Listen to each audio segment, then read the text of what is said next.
Hello, hello, hello, Sanibonani, beautiful people. Welcome back. Welcome back to Thenjiwe TV and happy new week. Happy Tuesday. Happy everything. Happy whatever it is. I was going to say happy new month, but I'm like, we're on the 13th. It can't be a new month. I'm sure we have gone past a new month, and I was going to say happy new year, but I'm not sure if it's still appropriate to say happy new year in April, even if it's some people that you have not seen before. How are you? I hope you guys are doing well. I definitely, certainly hope you are doing better than me because, yes, I was in a good mood. I was in a mood. And I even told myself, you know what, today I'm eating nothing but amagwinya. I made myself amagwinya. See, I was getting ready to eat amagwinya, guys. I was like, this is my magwinya day. And then just as I sat down, my friend sent me this.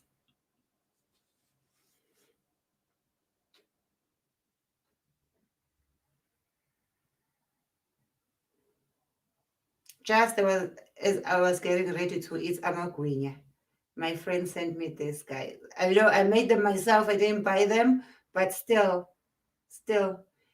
And I hadn't eaten this for a long time. Like I've told myself, I will not eat any dumpling from any of your jobs. Please count me out.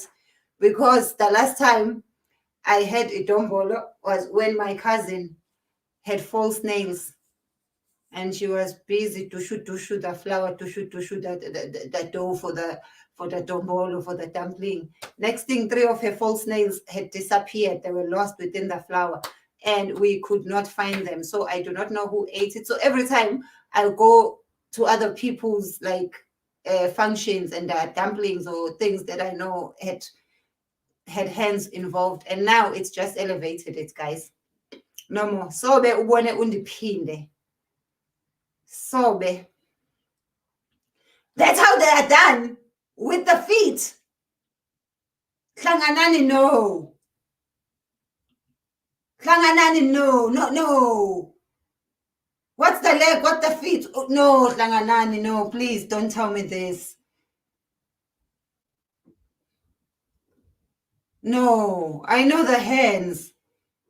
But guys, am I the only one who thinks this is not normal? Hlanganani says that's how they are done, guys. That's how they are done.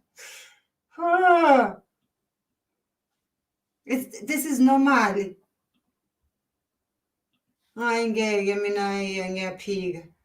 Ngiyaphika Hlanganani, I'm sorry, ngiyaphika. So today's topic, let us talk about the curfew, guys. I am confused. I'm a mother of a 15-year-old, and I know, Tina, we had a different time when we were growing up, but I've been like, I don't want to say arguing, having very serious conversations with other parents who think that a 15-year-old should have a 12 a.m. curfew. They say as long as they are home by midnight, as long as they are back home by midnight.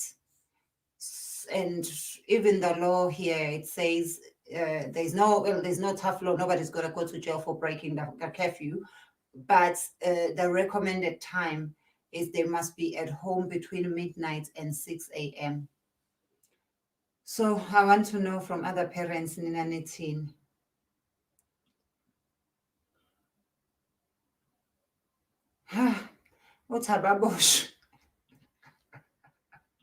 Guys, please join me. Let us talk about this. I want to know because I'm not the only crazy parent, and I want to learn from other parents. What are we supposed to do? What time is a reasonable curfew for abantwana?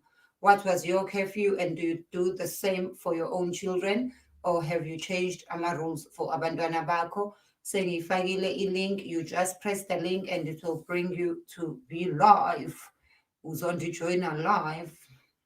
Imagine your woman crush, the most yellow boneful doing the mixing of flour like this. Oh my God, guys. So when you see me saying, oh, thank you, when you offer me dombolos, don't be offended. Hello. Ababoshwe nje. Kuboshwa ba manje khanye. Uthi ababoshwa. Konke umuntu angenza idombolo ngeenyawo siyathenga thina siyadla. Hayibo. Emcimbini.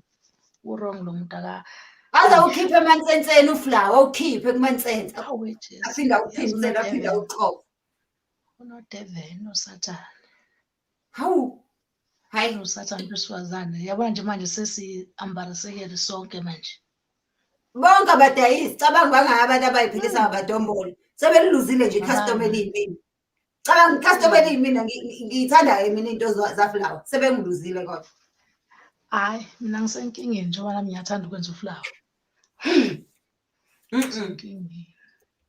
Hayi but having said that asike siwuzame wekhanye isibone ukuthi mhlawumbe umnandi ngempela okuzama ubenzele lapha endlini uze uthi bayancoma yini ngizobona ngabo.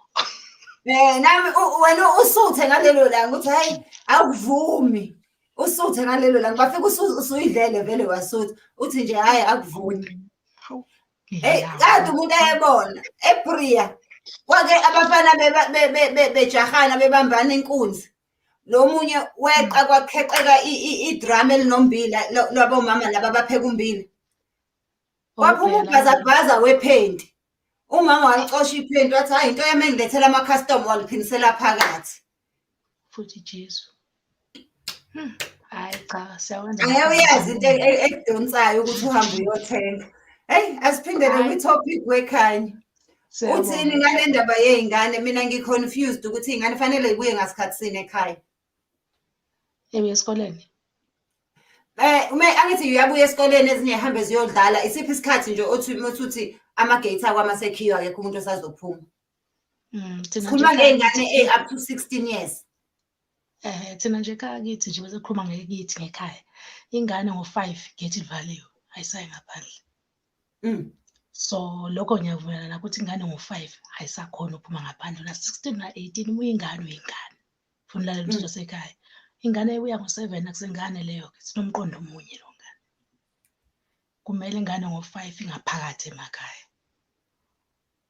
Hayibo sengixabane kabi nomama bathi omama mina ngigcilaza ingane.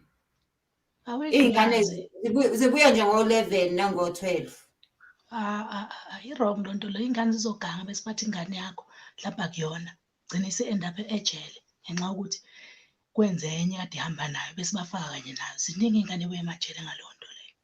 Kwenziwani ngempela ebusuku? So wena you think u5 ingane ayibisisekhaya? U5 igate liyakhiwa yonke ingane ngimdala nje ngake na 34 years but nje angihambi uzoshaya u6 or 7 out. Ngicabangela ikusasa umuntu obuya after 5 umuntu obuya ematohweni. Exactly nengane ayenze njalo ke. Hayi ukuthi ingane ibuye njengomuntu obuya ematohweni ayibuye kuqala yona. Ungathi ubuye emsebenzini kube wena ofika kuqala ekhaya. Uyabona ukuthi lokho wena okhanyisa ugesi ngaphakathi endlini. Yabona uzwile-ke kwasha nezitsha futhi ngimdala kuyimina ngibuye emsebenzini.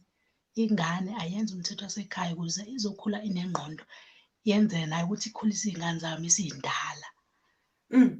Hayi ezamanje mina ziyangixaka ezithina sikhula ngisho igrosa umuntu osebenza bayayishiya esitobhini athi ngeke ngiyithenge ngiphinde ngiyithwale nihambe noyilanda babengakabikho yena abafana bewungayo manje ungafica ingasekho ungafika sekuthiwa ibila wayishiya nje athi ngene esangweni angena ngaphethe lutho athi ayingeke phela ngiyithenge igrosa ngiphinde ngiyiphathe athi futhi ngeke ngiyithenge ukudla ngiphinde ngikupheke. Kunjalo vele ukuthi umthetho usaqinile njengaqala yabona thina imithetho eyayiqinile namanje sisaphila leyo mpilo leyo kodwa manje le youth esiyizalayo sitshela kahle ukuthi ngizokubophisa ufuthi uzothi angenze so. Amaphoyisa phela inkinga amaphoyisa and mungabuza nawe ayakutshela ukuthi ayakona umthetho ukuthi utshele ingane leyo nto. Yabona-ke futhi sesilawa nayibona ngemithetho yethu esiyenzayo thina ukuthi ingane uyitshela ukuthi into ethile athi hayi uyangi-abuse. Hawu. Hayi thank you so much ngiyabonga kakhulu Uthkhaya athi ngizwa abanye ukuthi bathini uzame kubazamele lapha ekhaya idombolo lonyawo nje fanele sibazame bonke ngaleli dombolo sikuthini ngamane ngimenzelele ekhanda. Thank you so much. Gadaf. Hello, Yeah, Gadaf. sawubona sisunjani? Ngiyaphila unjani? Hayi siyaphila maka 2010. Yeah, awazi mina impela. Awuzakubuye la ebuza ukuthi iphi indoda yakho. Angazi ukuthi ngoba ngimadoda amaningi ngimadoda amadoda. Hayi leya ndoda yakho iyahlupha leyana. Ayi. Yebo. Niyaphila kodwa sisi?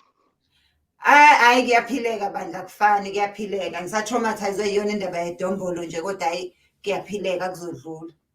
Hayi asibonga. Hayi idombolo leli limnandi kabi sisi ngoba phela uma ukhumbula kahle nasey'koleni izinto ebezenziwa leziyana.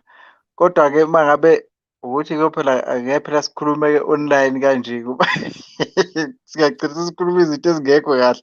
Kodwa-ke kubalulekile ukuthi yabo, kodwa izinto vele ezenzakalayo isikakhulukazi emakhaya.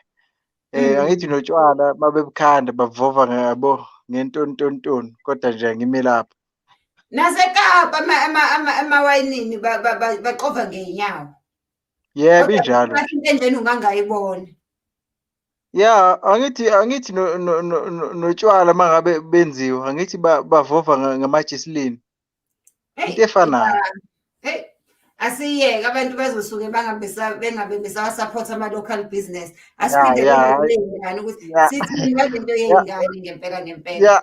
Hhayi le ngane for me ngiyibuka kuyinto e-right kakhulu vele asikho isidingo sokuthi ingane ngabo-6 o'clock ibe ngaphandle.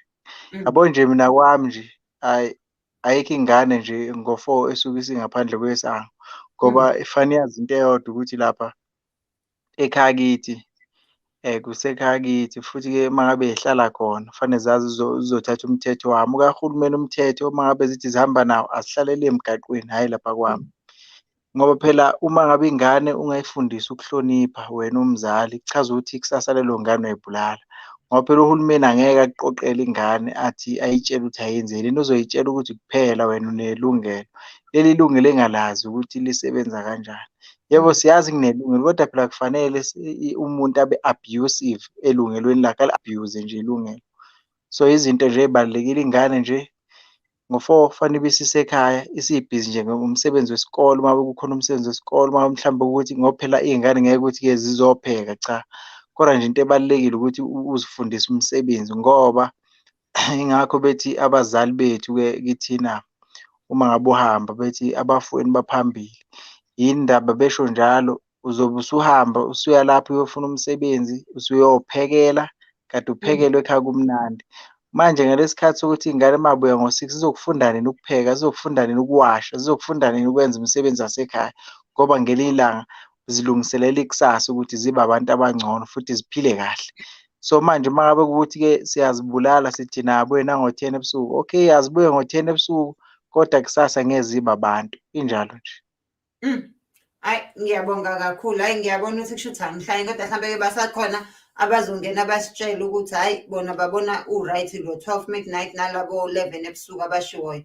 Ngiyabonga kakhulu. I hope ney'ngane ziyezwa lapha emakhaya ukuthi umzali wakho uma esuke ekutshela leso sikhathi hhayi ngoba usuke ekuzonda noma usuke ehlanye ekhanda. African child. Hey Mathenji. Yebo, njani? Hayi siyaphila sisi. Cha, i-topic yakhe namhlanje ishaya wonke umuntu ngoba singabazali. Kahle kuthiwa charity begins at home. So masihluleka thina ukwenza amakhaya iziko lokuthuthukisa iy'ngane zethu. Bese si-expect ukuthi i-society iyona ezosibuildela iy'ngane. Akusinto elula kakhulu leyo. Manje ngikhule nje ngibuye ekhaya vele ku-5. Unfortunately-ke sizalwa singabafana sodwa, asinaye nosisi. Komele umuntu enze afika washe amabhodo apheke umsebenzi wesikole. So sithola nini isikhathi sokwenza umsebenzi wesikole uma izobuya nje ngale kwa-8. La ngiqhamuka khona ngiqhamuka endaweni yasosizweni sesaba ne-challenge iy'ngane y'kabha abantu ey'ncane below 16 gcina sengama-gang ngokuthi emakhaya ayikho imithetho. So sinenselelo enkulu nje as isizwe ukuthi sibuyele nje emasisweni siqondise nje emakhaya. Thina sakhula sishaywa sashaywa iy'ngane. Angithi siyaboshwa mesibashaya ngeke bashaye uzobhadla ejele. Ungabafonela manje naba bedlwengule next door akekho iphoyisa elizofika kodwa mangafona ingane ithi nangu uma ngishaya ngempama bangafika sebefika namaveni awu-12. Amaphoyisa abantu Thenjiwe ingane kuthiwa mangabe uyibonisa ibonisa ngendlela e-right e-corrective yabona akungabi punitive vele kusasa kumele ikhulube umuntu oqotho kusasa nabe le ngane iyoba uthishela isifundile bawuthi ayihloniphanga ezoyihlonipha kanjani iy'ngane ezobe ifundisa ngaleso sikhathi. Nangomunye ebuza la nangu uKing Macala ebuza ukuthi umthetho womzali olanda R350 awuzwakali kahle. Nangekhuluma ukhulumela iy'ngane nontanga bakhe uthi abakwazi ukumhlonipha umzali kusho ukuthi ngamanye amazwi umzali ongasebenzi ohola isinxephezelo sahulumeni akahlonipheki. Ungathini kubantu abasakhula abacabanga kanjalo abanalowo mqondo? Ngoba bengisho ukuthi sidanselelo sisithenje ukuthi nje siyizwe lase South Africa nje sadalwa kabi. Ukuthi uhulumeni enza abantu babhekelele uhulumeni badepend. Yazi umzali nakimi kuyichilo nje ngifuna ukubeka nje ngomuntu onsundu. Uthi umuntu angalanda u350. Abantu they are being undermined by the state itself. Leyo mhlawumbe ngaba i-topic yangalunye usuku. Mina ngibe nenhlanhla okuhlala ey'ndaweni ehlukahlukene sisi. Ngeke ngahlala endaweni yasemaphandleni, hlalile elokishini, ngahlala lapha eThekwini, ngabuyela eNewcastle, sengibuyela endaweni encane kakhulu iGlencoe. Zonke le ndawo ayifani. But i-upbringing yakho iyona ebalulekile. Uthi umzali uhola u350 mhlambe ungenzeka ukuthi iyona into emnceda ngaleso sikhathi. But kubalulekile ube khona ezinye izinto ezenzakalayo ekhaya. Ezokwazi ukuthi iqhubeke. Webhuti wami ezinye iy'ngane into engingayazi ukuthi khona umzali ovukayo ekuseni aye emsebenzini bajiye bangamholeli inyanga yonke. Abalwazi usize silithwele sabazali. Khona umzali ovuka ekuseni ayosebenza lifike limshaya ibhuni elinye limdlwengule ngisho ukumdlwengula ngoba etwenzela iy'ngane zakhe etwenzela idignity afike ekhaya athule nani nifike niyingane nisamdelela nenza lezi zinto enizenzayo. Omunye umzali uyaphuma ayosebenza emaplazini abusebenzele wona lo 350 ngenyanga. So I think indaba yokukalela umzali ukuthi ngoba engasebenzi abantu I don't think khona umuntu othanda ukungasebenzi. Siyibonile lento njoba kuyi-lockdown sihlele emakhaya siphoqa indaba ye-pandemic. Ayekho umuntu othanda ukuhlala nje akukho mnandi. Khona abaphelelwe imisebenzi nje kuyilo kuzanabe besebenza kungamatoho ayithathe ephike imali umzali. Futhi eSouth Africa uhlala phansi nejazi lakho akusakhona ukuthi mhlambe ukuba waye esikoleni ngabe uyasebenza uhlala phansi nejazi lakho ubabuke benganawo bedla amamiliyoni. But ke that's a topic for another day. Hayi ngivumelana kakhulu nawe sisiloda kodwa nje abazali abaqinisa imithetho emakhaya akekho futhi oyokhulisa iy'ngane ngaphandle kwabo. Yilowo nje engithanda ukugcina ngakho. Because mangiqinisile mina isandla kwami nomzali olandelayo kusho ukuthi i-society vele izokukhulisa iy'ngane ey'qotho ekugcineni. So mina nje lokho umthetho uthi iy'ngane nje u5 right ngoba isikhathi umsebenzi wasekhaya nomsebenzi wesikole. Okay, before usishiye ngicela ukubuza umbuzo wokugcina ukuthi lama curfew do they apply to those who are 21 noma aya ngeminyaka noma mungabe ukuthi usahlala nje kwami fanele ulalela umthetho wami noma musufika eminyakeni ethile fanele bese ngiyaxegisa ngithi ayike ngoba usuna 21 usungenza noma yini oyifunayo. Ama wengane ekhaya uhlala uyingane. Mhlawumbe sengaxegisa nje isikhathi sokubuya. But uhambe uhlala wami ngoba una 21 usuna 21 uhambe ngolosihlanu ubuya ngesonto asikwazi ukuthi ukuphi. Iloko nje engicela ukusonga ngapha sisi wami. Yeah, thank you so much. Ngiyabonga kakhulu bhuti wami, ngiyabonga kakhulu. Mbuso Javas unjani? Ngiyaphila sisithenje uyaphila. Ngiyaphila. Thank you so much ukuthi usijoyine, siyabonga kakhulu. Awu Nkosi yami kusuku lami. Ngiyajabula-ke wena, ngiyacabanga ukuthi wena uzositshela-ke ezikabhoqo, usitshele ukuthi nina njengentsha nifuna kwenziwe njani. Sisithenje wake ngiqale la kunangu uxova inhlama ngonyawo. Yabona lento lena ibhlungu kakhulu and ibhlungu lo ukuthi angeke ngiyophinda ngithenga igwinya estradini manje. Total. Kodwa ke lento lena wena sisithenje iyenzeka even kulama baker lawo basebenzisa amaboots lawo amhlophe vele, but masasebenzisa unyawo straight yo. But ake ngidlule lapho singacoca kuze kuphela ilanga kanti mina ngila endabeni entsha. Ake ngihlale phezu kodaba njengendoda eshaya amanqampunqampu ngila endabeni topic yakho namhlanje sisithenjiwe imnandi right, but asaphili kulesikhathi sasiphila kusona kudala. Isikhathi sakudala manje saphela. Now siphila ku-2021. Asaphili ku-2000 noma ku-2004. Intsha yamanje ijaha izinto. Intsha yamanje ijaha into ehambayo. Uma uyimoto ungana petrol, pake esayidini. Intsha yamanje ijaha into ehambayo. But when ukuthi uma ungumzali, ingane uma seseyina 18 isikhulile leyo ngane. Ungayishayela umthetho nje weyishayela ngakhona. Yazi ifana nokuthi umntwana makakhulu ekhaya ngomthetho right. Uzobona ukuthi makazophuma ayoyunisa ayofunda angakubuyeli nesitifiketi sengane. Kodwa kubuyele nesitifiketi ukuthi mama ngiyagraduate nini, cela ukuthi uzongiseka.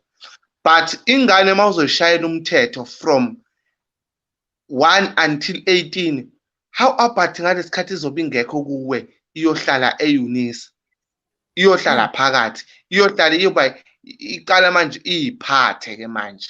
Uyazi ukuthi ingane mayicala ukuyiphatha icala ukubona abafana. Lento asikhulume ibe clear. Ingane uma ibe ingakutholi ukubona abafana, yathola ichance ingane buka. Emva kwengane usuyakhala wena mzali usuthi izobabona nje abafana emini. Izobabona emini, asikho isidingo sokuthi babone ebusuku. Vele ebusuku sekudakhe ebusuku ingeke isababona nakahle. Yini lefuna ukuyenza nabafana ebusuku? Kanti yini lefakwe ebafaneni? Sisithenjiwe. Lento ikaso izobabona yebo. Kodwa ngithi izobe yazi ukuthi ekhaya kusekhaya. Ekhaya kufanele ngene ngesikhathi engithize. Ekhaya ufuna ukuthi ngo-6 ngibe ngisekhaya. Izobe yazi ekhaya ngoba izobe ishayela umthetho. How about ngale ngikhathi sihlala iyodwa? Ake sithi ke manje seThekwini. Wena useMpumalanga. Ingane uyifakela every month. Ngeke sisithenjiwe. Ingatholi mfana ekhaya. Ibone eThekwini, ibone abafana bala. Ngiyakutshela wena kuyanyinga. Shondanga. Wona-ke uthi isiphi isikhathi esi-right abazali ukuze bazi ukuthi kufanele sithini kule ngane. Ngokwakho isiphi isikhathi esi-right? Ingane nje akube u6 ingane esashayela umthetho. Iye ekhaya, ihlale ngaphakathi ekhaya. Lapho kungaba u6. Kodwa umuntu osona 18, 19 ongafundi, ongenzini asekho ilungelo lokuthi umshayele umthetho ongaka. Kufana nokuthi yazi ngeke ngabona isimanga emakhaya ngivakashile. Hawu, ukhona umuntu osashaywa ona 28. Osashaya ona 28. 28. Mabheda kashawa. Sisithenjiwe. Awukwazi ukuthi ona 28 usathola ukuthi afake ibhebebule. Ushayelwane. Ubeshawelana umuntu ono 28 bangabe usemzini wakhe. Yilento ukuthi awumfundisanga umthetho oright. Umntwana mnikeza abantu basesebebuya emendweni. Una 28 uyashaywa ngempela noma uyazakhela le story? Uyashaywa ngempela. Ubeshawelani? Yabona ngizothanda ukuthi ngathi ngiyaphuma kule topic kodwa ke bengingathanda. Kunento kaSong. Uyazi ukuthi masikhula sisithenjiwe emakhaya sikhula singabantwana abangathandwa ngothando lulodwa. Ukhona nje umntwana othi makakhulu ekhaya uthi noma umbheka no udayi lokhu ngathi kuyisithithithi nje lo. Uthi yambona umuntu usukhulile semdala. But uma kucala kuhlonishwa uyena umuntu oqala ukuthi ngihlonipha ikhaya, ngihlonipha umama, ngihlonipha ubaba. Makuthiwa mpe uye gijima phambili, makuthiwa mpe uye ugijima phambili. Bese kuba laba eyintandokazi eyivele ihlale zingenzi lutho. And intandokazi ngale ngikhathi ihlala zingenzi lutho. Kanti lo osuke yena ashaywa nayinto engekho uzashayelwe ngisho ukuthi iball pen ilahlekile ibonakala iphethwe kuye. Ashayele lokho nje. Ibhlungu into eyenzeka la emafamilini nasemakhaya. Ngokuthi engibaziyo khona nje washayela ukuthi ukhazini wakho umithi kwashawa yena wayeka ukhazini kwathi uthule wathini ingane imithi. Ugade ubani? Imithe kanjani ingane ba bamyeka lo ofika nesiso bashaya lo ukuthi uthule wathini wena. Hayi awuthi ngifaka abanye mfethu umbuso. So when you say 6 o'clock is a reason. Mina ngikhuluma ngo6 isithenjiwe. 6 izobuso right. Thank you so much siyabonga kakhulu. I think 6 is very reasonable. I think 6 o'clock is Khula, hello. Khula. Okay, ukhula usane nkinga nje encane yokukhona nangukhula. Ngibona. Yebo, unjani?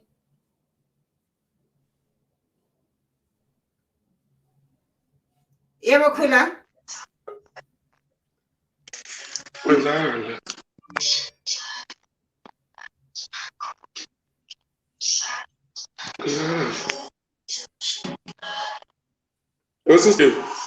Yebo. Siyabona. Uyaphila sesi. Ngithi mina indaba le ye-curfew. Ngithi mina le ndaba ye-curfew le emakhaya. Ngicabanga ukuthi iyona okuyiyona epreserve i-order ekhaya. Ngoba ayikwazi ukuthi ingane incane ihlale emzini wakho. Kodwa ingitshela ukuthi izobuya ngo9 ekhaya. Ngo6 o'clock by 6 o'clock kumele kube ingane esingaphakathi ekhaya. Umfana intombazana. So that izobuya ngomthetho. Lo mthetho nawo ezofuna ukuthi u-apply einganeni zayo iphinde u-apply ezisweni zakhe. Ngiyabona nje kweminye imizi izingane sezanikezwa imoto. Umuntu enikezwe imoto, enikeze ingane na20 imoto. Unikeze ingane imoto uthi ayenze ngemoto. Ayethengisile. So iyahamba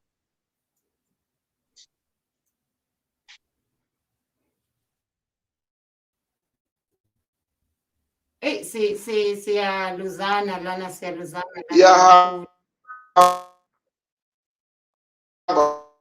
ayothengisa inkwa isitolo ihamba ngemoto. Ingane kumele yazi ukuthi imoto akuyona.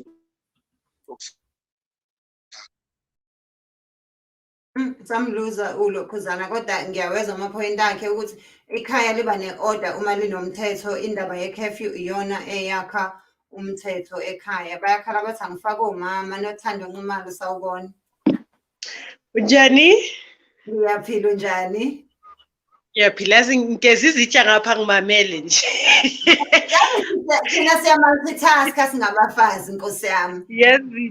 As women nje siya-multitask. Yazi bengifuna ukuthini personally I don't believe ku-curfew. I believe in the principles of ukufundisa umuntu ukuthi enze into right, because mawuzobeka ama-rules, what about the principles? Uthe i-curfew ungo-6 kwenzeka i-emergency umuntu esozogcakeka manje so busy uyarasha ugcina ungena kuma-accident ngenxa yokuthi ufuna ukubamba isikhathi sango-6. I-6 o'clock awufikanga endlini uyafona uthi you know what ngiyadilaya taxi driver bastrikile or whatever the issue is. So I believe ukuthi umuntu kumele umfundise into right, and mawufundisa into right mawufunda isikole sesemncane angeke uze ungene endlini ngo-6 uphumaphi. So you know the rules, but let yokubeka ama-rules. That's why bathi rules can be changed but principles can't, because isikhathi siyachinja over time.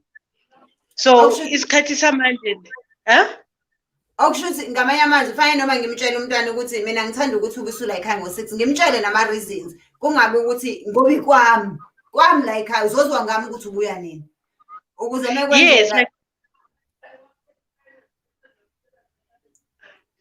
Yeah, ngiyavumelana nawe umtshele ukuthi you know what lento yokuthi uzobuya ngabo-5 angiyithandi because of this and this, ngicela ufike ngesikhathi esi-right. Kunama-exceptions, kunama-extramural activities asho ukuthi today kwenzeka so na so u-understand wenze ama-arrangement as akhula lese ifika kubo-18 21 usahlala nawo endlini, then uyabona things like that, because nawe uya-adjusta awubambi old mentality, nawe uya-adjusta kuthi okay lo muntu lona somdala. You don't want ukuthi umuntu bese ungena ngamafastere ebusuku, uya-adjusta kuthi okay now you're an adult but unfortunately usahlala kwami, so I'm willing to adjust on certain things. So umthetho wala ukuthi mawuphumile I need to know where you are, ungabuye ebusuku mhlambe udakiwe or whatever. You build those rules then ukuthi umuntu uzombekela into ukuthi 5 o'clock. What happens if 5 o'clock i-queue iseseyinde angakafikanga endlini ngimile nje itaxi rank? Manje mengabe ukuthi mina uhlala kwami ngisho ngathi usuno-40 ngifuna ubuye ngesikhathi sami. Hayi leyo ayikho reason. Mina angikaze ngibe ne-curfew in my life, and mina angikaze ngifike ngidakiwe, angikaze ngifike late, and-ke mina la ngikhule khona my grandparents nje uma ngifunda matric I used to stay with my grandparents. They're very religious and they're very strict, so bengazi ukuthi yazini mangifuna ukwenza ezinye izinto that they wouldn't understand but my mother would, like ukuya ema-movie ngabo ma-weekend bengiya kumamami, then kumamami ngifike ngisho ngithi uyazi ukuthi bazali bakho banjani, this weekend I wanted to do this, ngenze izinto ezi-right, but mangibo bengenza izinto orderly, but bekungana-curfew, but because ngiyabazi ukuthi bantu abanjani and it's not my house, bengi-understanda nje ukuthi kwaze kwaba dark mamntana nentombazana outside the street no more. And the same rules also applied to my brother, because besihlala nogogo nomkhulu sithu, so it wasn't only just me. So nakhona as much as there was sicabanga uhlala with old people aba religious, but bebangekho like staunch ukuthi do this in besazi nje ukuthi badala they religious, bona babelievela ukuthi mawufuna ukwenza izinto bona kuthi laba ngeke ba-understand umama kuzoyi-understanda uyakini for that weekend or that week, because bona ngoma ungaba-understandisa kanjani they won't understand. I do understand beka, you know what, different rules apply for different kids. Khona abanye abantwana you can be nice uhlale nabo phansi, they'll never listen but mamshayo uyamamela. Maybe bakhona, so I don't know, but I just believe in the principle ukuthi uyamchazela umuntu ama-reasons niyakhuluma than ukuba nama-rules are rigid that don't even make sense. That is so true. Shuthi asiyeke as abazali lento yokuthi ikwami la ekhaya kwenziwa into eshiwo yimina. Let us explain to iy'ngane ukuthi I am saving you from ABC. That's why I'm saying ABC. Ukuze ikwazi ukusi-approach noma kunama-emergency umuntu akwazi ukutshela ukuthi ma angikwazi ukuya ngo-6 because of ABC. Let us be the generation e-approach-ekayo. Mina nje ngifake incindi futhi yabo nje base ngizwe ukuthi bayashawa beno-28. I can't wait to be a 28-year-old. Engabuyenzeli so wena ushayilidi nje wena uvela uthi yeyi kukwami la mangithi 4 o'clock ngithi 4 o'clock. Ungabe nje ukuthi uno-28 wafika ngo-4:10 balinduku. Thank you so much. But have you noticed ukuthi labantwana abahlala endlini lezi ezi-strict yibo abamithayo yiyo abagwaza abantu, but labe ba-wild ngibo ngazukuthi bacocekile. Ish. Yeah. It come up izakula rules law. Thank you so much. Okay, Ngiyabonga ke. kakhulu Nothando. I can see a few people. I can see Sugu, ngiyakubona my friend, ngizogcina ngawe.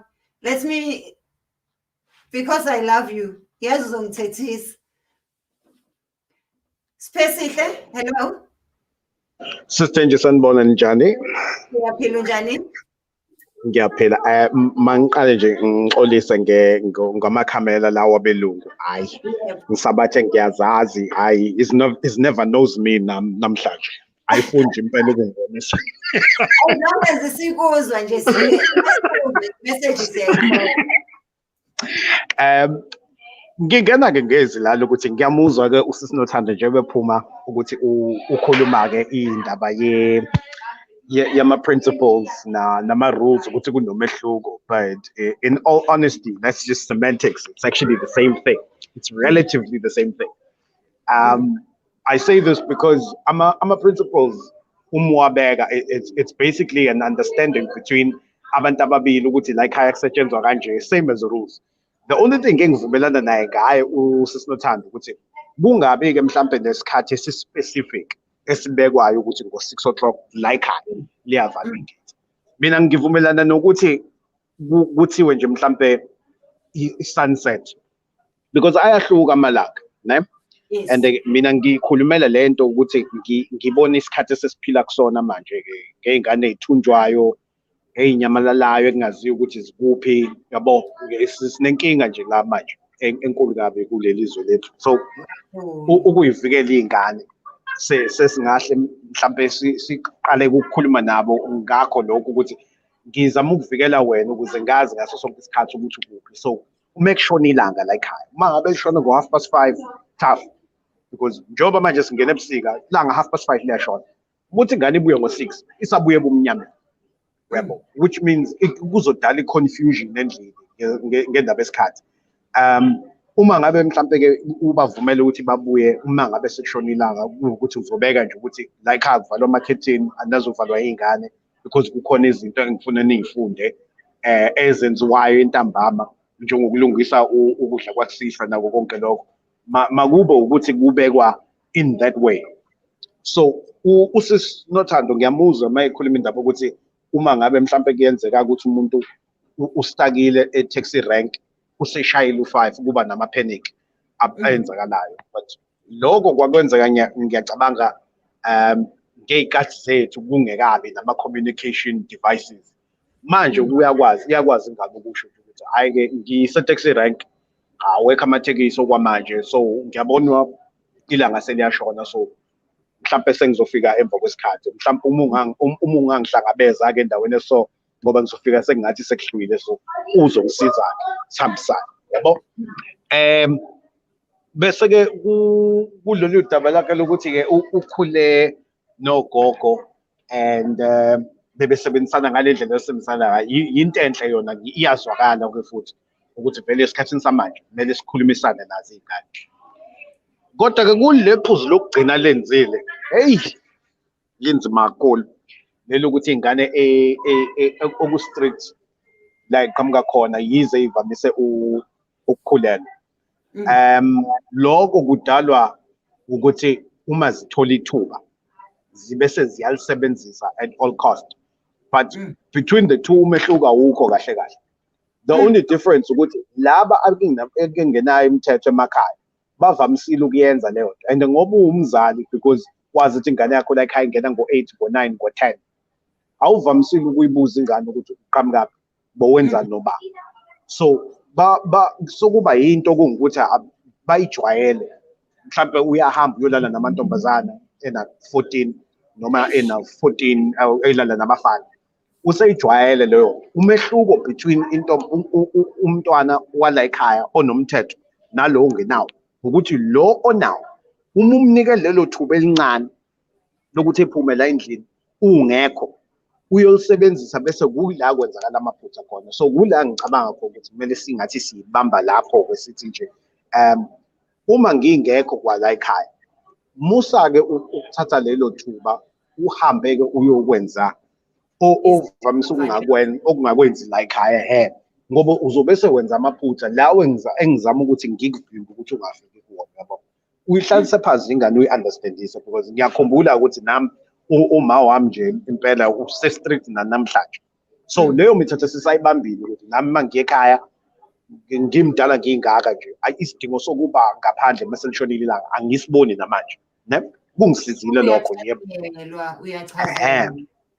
Kodwa-ke ukuthi ukuhalele awazi ukuthi yini lo vinjelwa kuyona ngaphandle yabona ishe emzini ngena kuleli kamero ila nifuna ukungena khona nithi walahla nje isayidi sifuna ukubona nakho yebo ngoba ke wami uma ungabe uhluleke ukuba strict wakati iy'ngane zakho be ready ukuthi uzogada abazukulu nakho iy'ngane noma kuyobaboneke nomthetho zizokushiya nabazukulu nakho uyothenga amadenoni uzowathengela ngemali yempesheni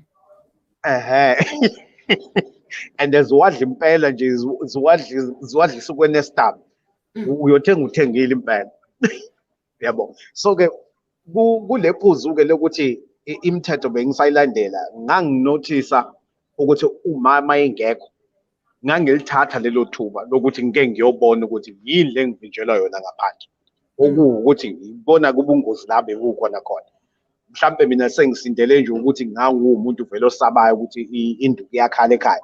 So uma ngake kwenzeka ukuthi ukhona ozwile noma ungibonile ukuthi sengile ngaphandle ngesikhathi sokuthi akumele ngabe ngingaso le bazomtshela uma and ngizoyithola induku. So ngangiphuma nginyonyoba nje yabo ukuyohoba nje mhlawumbe 5 minutes nyana kunebash around ikhoneni ngalena yabo ngike ngibone nje ukuthi i-vibe yala injani then bese ngibuyele endlini yabo. So ngalawo ma-opportunities kula ingane ngifike bese yilahla khona esikhathini esiningi bese zenza amaphutha. So kubalulekile kakhulu ukuthi sihlale phansi ney'ngane sibatshele ukuthi lalelani i-curfew la ekhaya akusiyo ukuthi ukugqilaza because abantu babuka i-curfew or iy'ngane zibuka i-curfew as ukugqilaza ukuyi-understandisa nje ukuthi isimo sibi-ke manje kakhulu. Wena Siphesihle ngokwakho isiphi isikhathi osishoyo ey'nganeni nje up to 16 years isiphi isikhathi osishoyo ukuthi hhayi ngalesikhathi ngibone ngathi fanele babe sebesendlini? Mina ngihamba nokushona kwelanga sister ngoba-ke naku ngehlobo ilanga lithanda ukushona la after 7 and kuvamisile ukuba mnandi estradini ngaleso sikhathi for iy'ngane so uzivumele zi-extende ngaleso sikhathi because kusakhanya ngaphandle kulungile ukuthi zingaba le ngaphandle but-ke makube ne-understanding yokuthi-ke uma njengoba niya le ngaphandle-ke emgwaqweni niyodlala kanje makube-ke nesiqiniseko sokuthi ama-homework enziwe noma mawubuya ukuhlala ey'ncwadini because kubalulekile nangane ey'hlangane. Uma usho njalo umuthi uhamba ngokwelanga uyangithusa uma ngabe sengicabanga into esengiyitshele omama bangapha la e-England ilanga ebusika nje ehlobo kuyakhanya kuze kube 10 ebusuku ilanga nje Hayi-ke sesibonga ukuthi asikhe ngilane-ke thina mina ngila eKapa ngokuhlala so ngiyayazi-ke leyo ukhuluma ngayo inyanga ey'nemithi yokudlisa ingane ukuthi manizwe imithetho yakho yindaba nemithi yokudlisa oma-long lost lover lost lover yindaba enganayo imithi yokudlisa ingane ukuthi zisilalele nje sabazali zizoyithini kukhala u5 wami ithi jump bathi from which building nakho singawafaka ama-suggestion singabalivakashela nje bafethani-ke nesizini Bake basisize. Yabona-ke le oyishoyo yelanga yake yasigila-ke mina-ke ngafunda emakhaya e-primary lalingekho iwashi nothisha bethu bantu ababenganalo iwashi uma emhlatshayo wayekala ngenkomo yakasibiya ukuthi uma inkomo yakasibiya isidlule uma ufika esikoleni sidlulile inkomo yakasibiya kushuthi uyashaya ufike late sihlale-ke futhi eklasini kuyoze kubuye inkomo yakasibiya sahlala esikoleni saze sahamba ngakusasa ingabuyi inkomo kanti inkomo isitshonile emadleleni Sahlala esikoleni kwaze kwaba ingakusa silinde inkomo yakasibiya. So lento yokuqala ngelanga emva angikaze ngiphinde ngihlukane newashi. So lento yokubuka iweda nokubuka inkomo yakasibiya hayi ngayizwa kahle ngathi this is too much. Sahlala esikoleni ngempela kwaze kwaba ingakusasa kwahlwa kwaze kwaphinde kwakhanya inkomo yakasibiya. Ingasabuyi inkomo yakasibiya kanti ishonile emadlelweni. Cha-ke kodwa iyazwakala lento oyikhulumayo wena sistage usho ukuthi-ke mhlampe uma ngathi ngiyicacisa kahle ngokokushona kwelanga-ke ngiyakuzwa ukuthi ngaleni e-UK kuhlukile ngoba ilanga linokushona le ngo-10 nangapha eKapa similar because masekusesama ilanga nango-9 liyashona so kulawo ma-instances uthi nje e-Ireland liyashona nango-11 ebusuku ilanga 11 ebusuku bethi iy'ngane kuye ngo-11 12 ebusuku. Hhayi-ke kulawo ma-instances-ke kusho ukuthi uyachaza-ke ngoba nawe-ke uwumzali uyabona ukuthi ilanga lishona ngobani isikhathi ngesama so uyakwazi ukuyichazela ingane ukuthi okay-ke uma kuyisama yenza isiqiniseko sokuthi la ekhaya ungena just 7:30 latest-ke mhlawumbe uyabo ukuze sike kwazi ukuthi sizokwazi ukudla isidlo sathi sihlwa sango-8 sizohlala phansi sonke sibuka i-generations mangabe sisabuka i-generations nakonke lokho so lapho uyakwazi ukusibeka isikhathi kodwa-ke esikhathini esiningi la eMzansi ngapha nje kogoli yabo ilanga livamise ukushona la ngawoma past 7 mina nje uma wami wayebeke nje leyo rule ukuthi sunset anginayo mina ingane anginangane ezothi ngiyizele ingivalisa amakhethini kwami so uma ungafika endlini uma esewavalile amakhethini siyasho isibhaxo so ebeke ngaleyo ndlela so kule ndawo-ke kungukuthi mhlampe-ke ilanga linokuthi uku-extenda ngamasama uyasho-ke lapho ukuthi okay-ke ngesama-ke isikhathi 7:30 latest 7:30 but le ka-6 ibuye ibe nenkinga inkinga yami ngiyibona la ekutheni kunokuba mnanjana manje emgwaqeni sonke sike saba abancane ngiyacabanga ukuthi siyayazi leyo nto ukuthi kunama-game esinokuthi siwabambile avela avuthe bhe ngesikhathi sokuthi sihambe siye emakhaya so so kumele sike sithi ukuyivumela iy'ngane zingathi ziya-extenda provided kusakhanya ngaphandle mina nje engiyikhalelayo ukuthi nje mase kumnyama inkinga yabi lapho mase kumnyama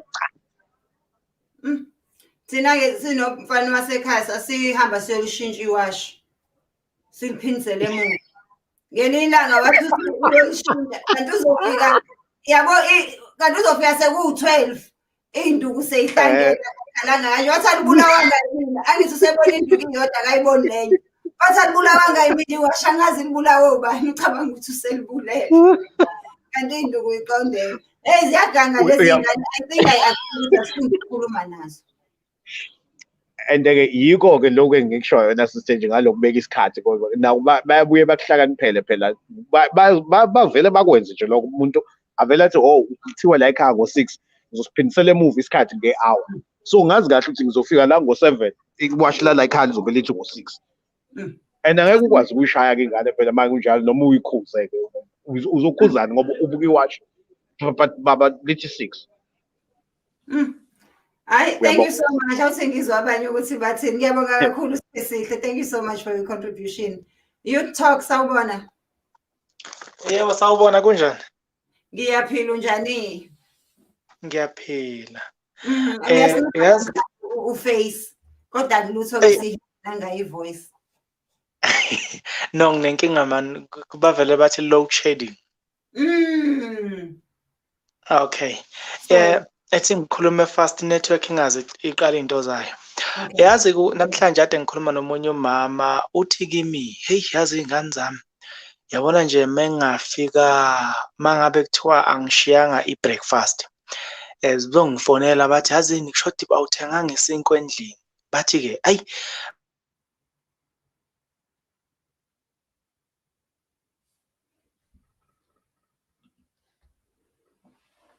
I think in network, some loser you talk. Here's an interesting one.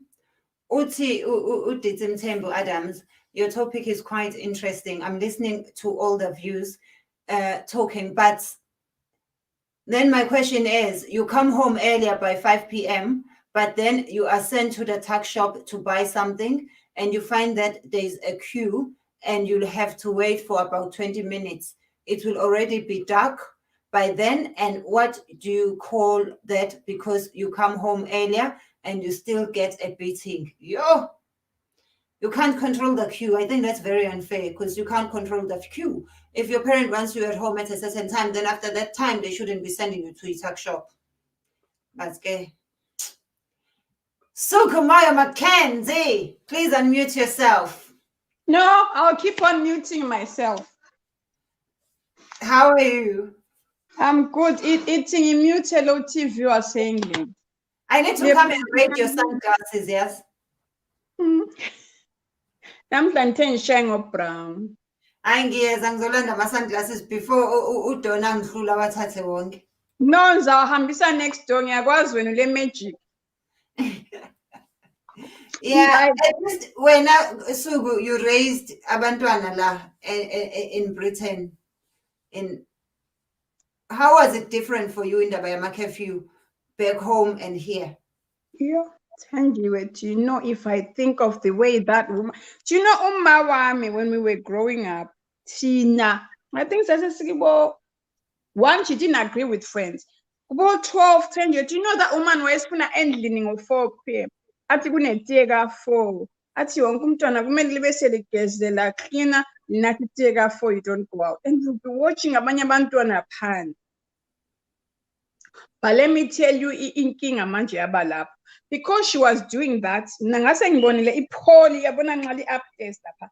Ipholi lokuthi uyaphuma ngalo uwehle ngalo ipholi lana ngihambe out. Awustripha na. Because ngangibona ku unreasonable angithi. I'm not saying mama, but the way we were brought up, my parents ayephambi kufaka umthetho abangawaziyo ukubani why. Mntana ungamtshela ukuthi don't do this because of this. Whereas we see. And growing up mina ngangishaywa shem, my mother would beat me. But then umntana, if you beat umntana kakhulu, that's when athini mina ngangikwazi ukubani even if ungenza lokhu uzangichaya kuphela. And that taught me when I had my own children ukubani talk with your children. Lokhu ukuthi thina sasichaywa. Thina wena wawuchaywa because bona babechaywa. You get what I'm saying? So you talk to your children, not at them. Bengizwisisa to, not at. Ukhuluma nami uyangitshela ngiyakuzwa lami ngiyakhuluma uyangizwa. There is respect there. But ungafuna ukuthi wena ungumama lwana ofuna utshengisela ukuthi khona hey mina yimi umama, you will push away umntwana wakho. But if you bathuma with love umtshela this time enje is dangerous for you to be outside, you know this and this happens. We are khuluma lo mntwana uyamazi, as you are saying this end curfew kuba late umntwana uyamtshela ma uye kundawo la you've got a phone, if you are running late call me. Mntana ngakutshela ukuthi ngendaweni enje, you know uyendaweni enje, there is a party kumbe kukopani, you know the family, uyakwazi la umntana wakho uyamtrust. Why? Because you're building that trust between the two of you. There's a very important point by Unoni Uti Sugu. We were the revenge of what happened to them. Ko madam ematohweni. And that is so true. Our parents bebesebenza kanzima behlukunyezwa, and they didn't communicate this, and they brought that anger back with them emakhaya. I'm gonna say the name sexy la. Ubaba usexy babengamutsho. Ayakutshela ukuthi ungamith uzathi ngingamitha ngenzani ngithi ngihamba nhlangana lo mfana ngipha ngithi ba ngibe nesisu. You sit umntanakho umtshela ukuthi this is what happens when this and this. But they were not brought up like that. I mean, I remember like we used to be told to you so much so that I remember when I first had my periods, I didn't know, and it was so taboo my periods when we were growing up. The only thing engatshelwa yona kwathiwa ungakhulumi ngenabafana uzomitha.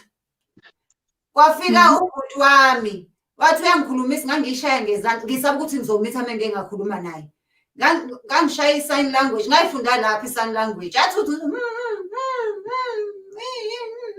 ngisaba ukuthi uma ngeke ngakhuluma ngizomitha because nobody said anything to me into engatshelwa yona usukhulile-ke uyabona-ke manje uma ungakhuluma nabafana uzomitha khuluma ngezandla noma eqhamuka umfana kulo muntu othi sise-strong because akhuliswa njalo no, because at the end of the day, if unchaya wawungangitshayeli i-discipline, unchayela because you are angry. Iyo inkinga ekhona kubazali bethu ababekwenza. By the time ngifika ule anger leyana ukhipha i-anger, awungitsheli ukuthi ungitshayelani. That's why ubona bebe prefer ikhuluma nge-physical abuse ibikhona lana. Because if you chaya umntwana because you are angry, you are not disciplining. So inkinga yaba from there. So mina ngaba yini the opposite of the way I wasn't a saint. I'm not gonna lie to you people. I've never lied to you. Obviously, I wasn't a saint because ngangilwana ukuthi ungathi lamithi. But and you know what else I've noticed, Wesuku? With children who come from very strict families. They marry too young because they feel like getting married is getting their freedom. They marry too young before they know umhlaba, before they know abantu. And usually it ends in divorce or in tragedy. A lot of the people I know who married young, very young, come either from religious families or super strict families. They believe if I can get married, at least I will get my freedom. I'm sorry, religious family. Hallelujah. Khonapho umfundisi la uthi hallelujah ngeli-island esemhambisela itiye lapha na-ofisini linjani mfundisi hawu masibonda uphuzile babe yi-hypocrisy babe yenzela if you doing things ukuthi bazothini syndrome ukuthi e-church bazothini you don't discipline your child ukuthi umneighbor uzathini wena if unomntanakho oba le-relationship with your child be approachable ma ngiphuzile ngihle ngibekwazi I've disappointed my mother. Yes, I've disappointed my mother because my mom, but my mom would even with anything and send that inside. Because Babe konoko kucho bafundiswa njalo. But Tina siyakhula la. Ungathi lathi sasichaya esikolo sasichaya. Ngowakho lo. Do you want your children to grow up ibona labana? It's a change. Over the communication with your child, over the principles and values. And another problem when Sugu and everyone who is watching is that growing up, doesn't have to be a parent, doesn't have to be someone from your household. Umama wasendaweni kumsaba ngisho ngathi uyathakatha kodwa ubunakho ukumhlonipha ukuthi umuntu omdala uthisha ubumsaba ngisho ngathi akafundisa esikoleni sakho weske uthisha okufundisayo but manje ke how do we, because it no longer takes a village to raise a child, because angikwazi manje ukudiscipline ingane yaka next door now awukwazi ukudiscipline ingane yami because izokutshela indaba zakho izokutshela ezikabhodo. And as a teacher, what do you do? Because manje zinje mina my children always say to me behave mabatsho bathi mami behave mina anandaba mina ngilapha England mina wenza ubhoyi bakho ngakuthi wena bambloka ku Twitter bambloka ku Facebook zabo ku Instagram mabamngani babe bepost izinto benza amaraphu ko Twitter ngiyatsho ngithi wena does your mother know you are doing this? That's the thing, because lokhona ukuthi siyakhuzwa singabadala thina mina owamuzwe Thenjiwe uShantel when she meets you she will respect you. Ngiyazi lapha bathi you are not my mother, you can't tell me anything, you are not my father, but umntanakho the way omkhulise ngakhona ukumtshela ukubani irespect ebadaleni inje mawuseve umuntu omdala wenza so Africa or Asia principle respect yona lady that was instilled lathi silayo.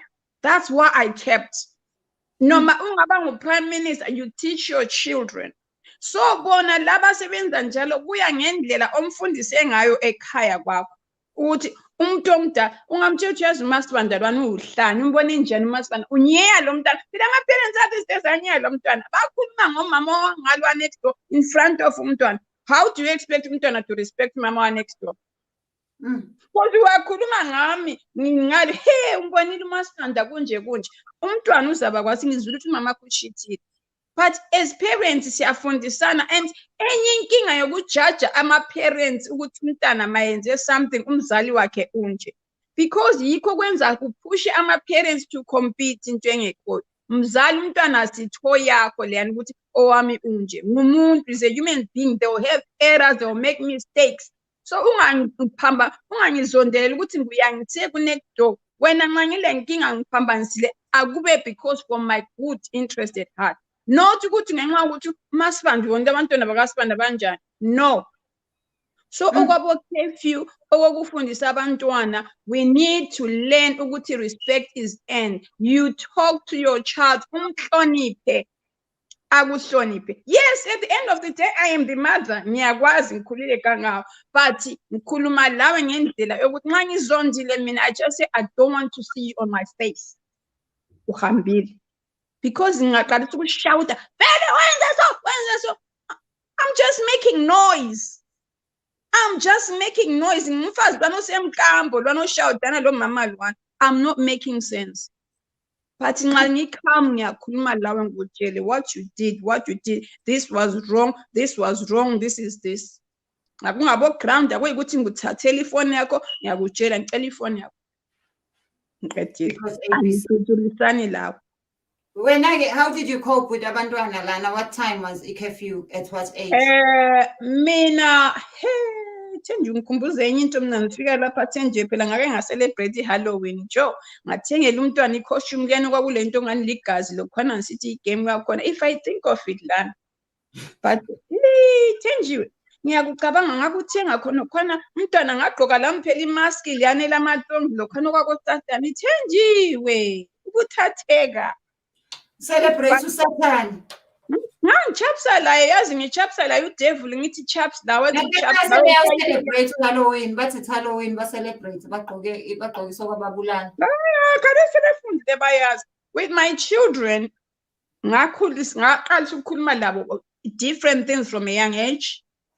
Babekwazi ama-dangers okuba phandle, babekwazi ama-dangers okwenza izinto. So i-curfew, yes, vele esikolo they come at home. Nxa kulama-curriculum studies akhona phandle la. Nxa bedlala phandle kuyathi kulaphana ku-right bakhangela. Sebekhula sebekubo-18, they knew ukuthi yes, I know. Sometimes liyenze lokhu kumbe kule party ngaphi, I need you at home before midnight. Sebedluli-18 la. Because lokhu la, I don't want to open my door ngabo midnight. Ayakwazi ngapha abantwana amaningi amaphathi ngapha baqalisa ngabo midnight. Iphathe ingane no-14 izoqala ngo-midnight. Manje abo-14 vele ngangaba mke and bo-14 abangani babo ngiyabe ngibazi mina. I know your friends and their parents. Angikwenzela i-strict regime but ngikhuluma lani in a good way. Labangani bakhe mabebuyile bakwazi u-auntie nicely. Hayi lokhu khona ukwenza ungathi enemy number 1 ukuthi khona wena ususesatshwa. There's a difference between respect and fear, Thenjiwe. Once we know those things, the difference between respect and fear will go a long way with our children. Because ngikwesaba ngizabuya ngihamba upstairs. Awungazi ukuthi day yami ibinjani. And also, one of I commission, and I do also agree with it's not easy. A person to sit together and say communication is not easy, especially if it's not something ends when I go. But a lot of our children have a phone, have a computer, have access to the internet. And unfortunately, abasangeni ekhohlakaleni ngoba bengaphandle kuphela.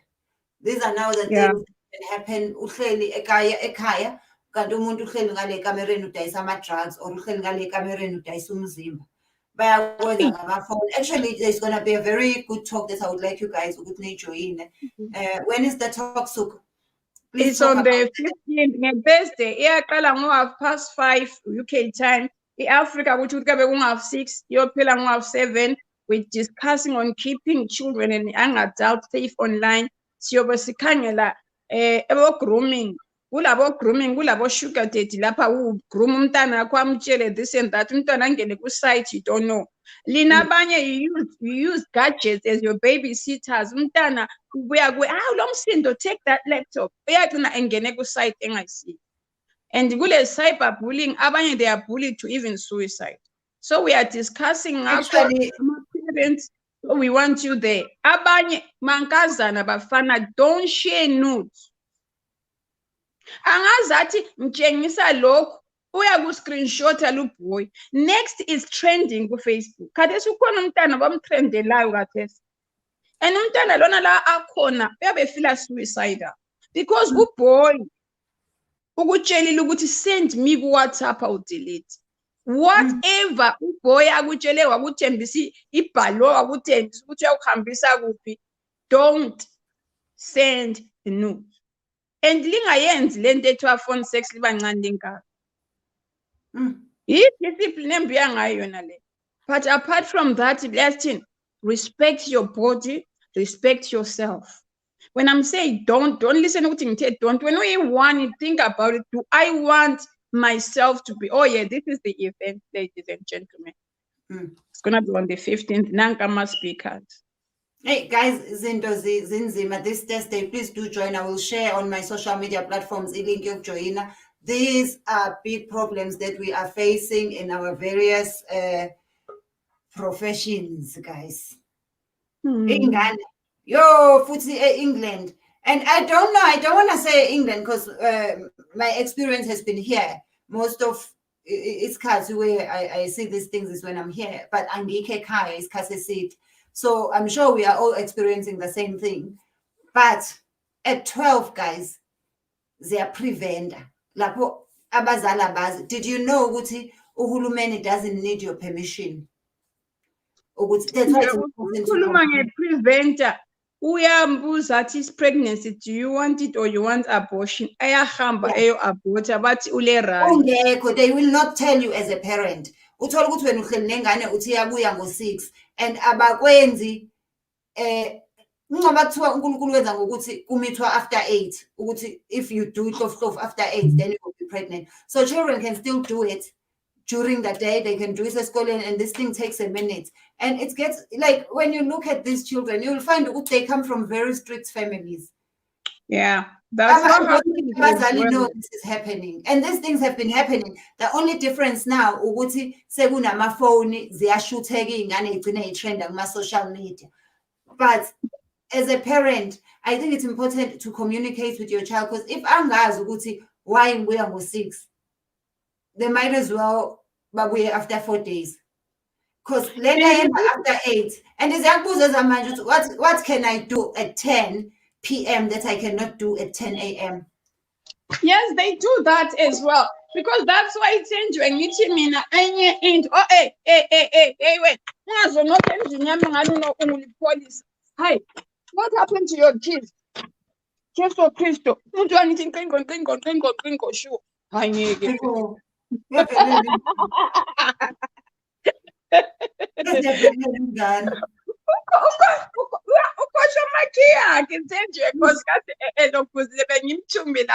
So instead of what's important as parents, let's be approachable. Because you won't know what's happening akube ngabantwana ukuthi mina uyabuya kimi engitshela ukuthi mami this happened to me. Akwanisa ukukutshela ngezinto ezokuthi kulokuthi egcine seshare izinto labanye abantu abazamtshela the wrong way to go about it. When ungabuye kutshela la uyamlalela, oh, is this it? Kanti mina ngaba le boyfriend ngitshela mama ukuthi mama I have my first boyfriend. Yo, umfazi wengangikhiphe endlini yakhe straight. I think we show you bantwana as you are here. What's curfew do you think we should give up?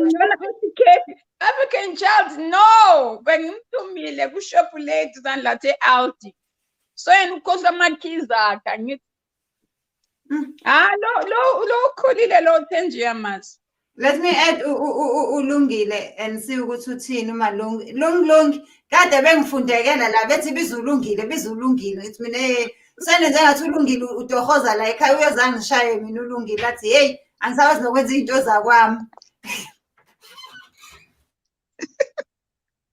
Hayi lungile uright. Ivolume yami iphansi angazi noma uzongizwa.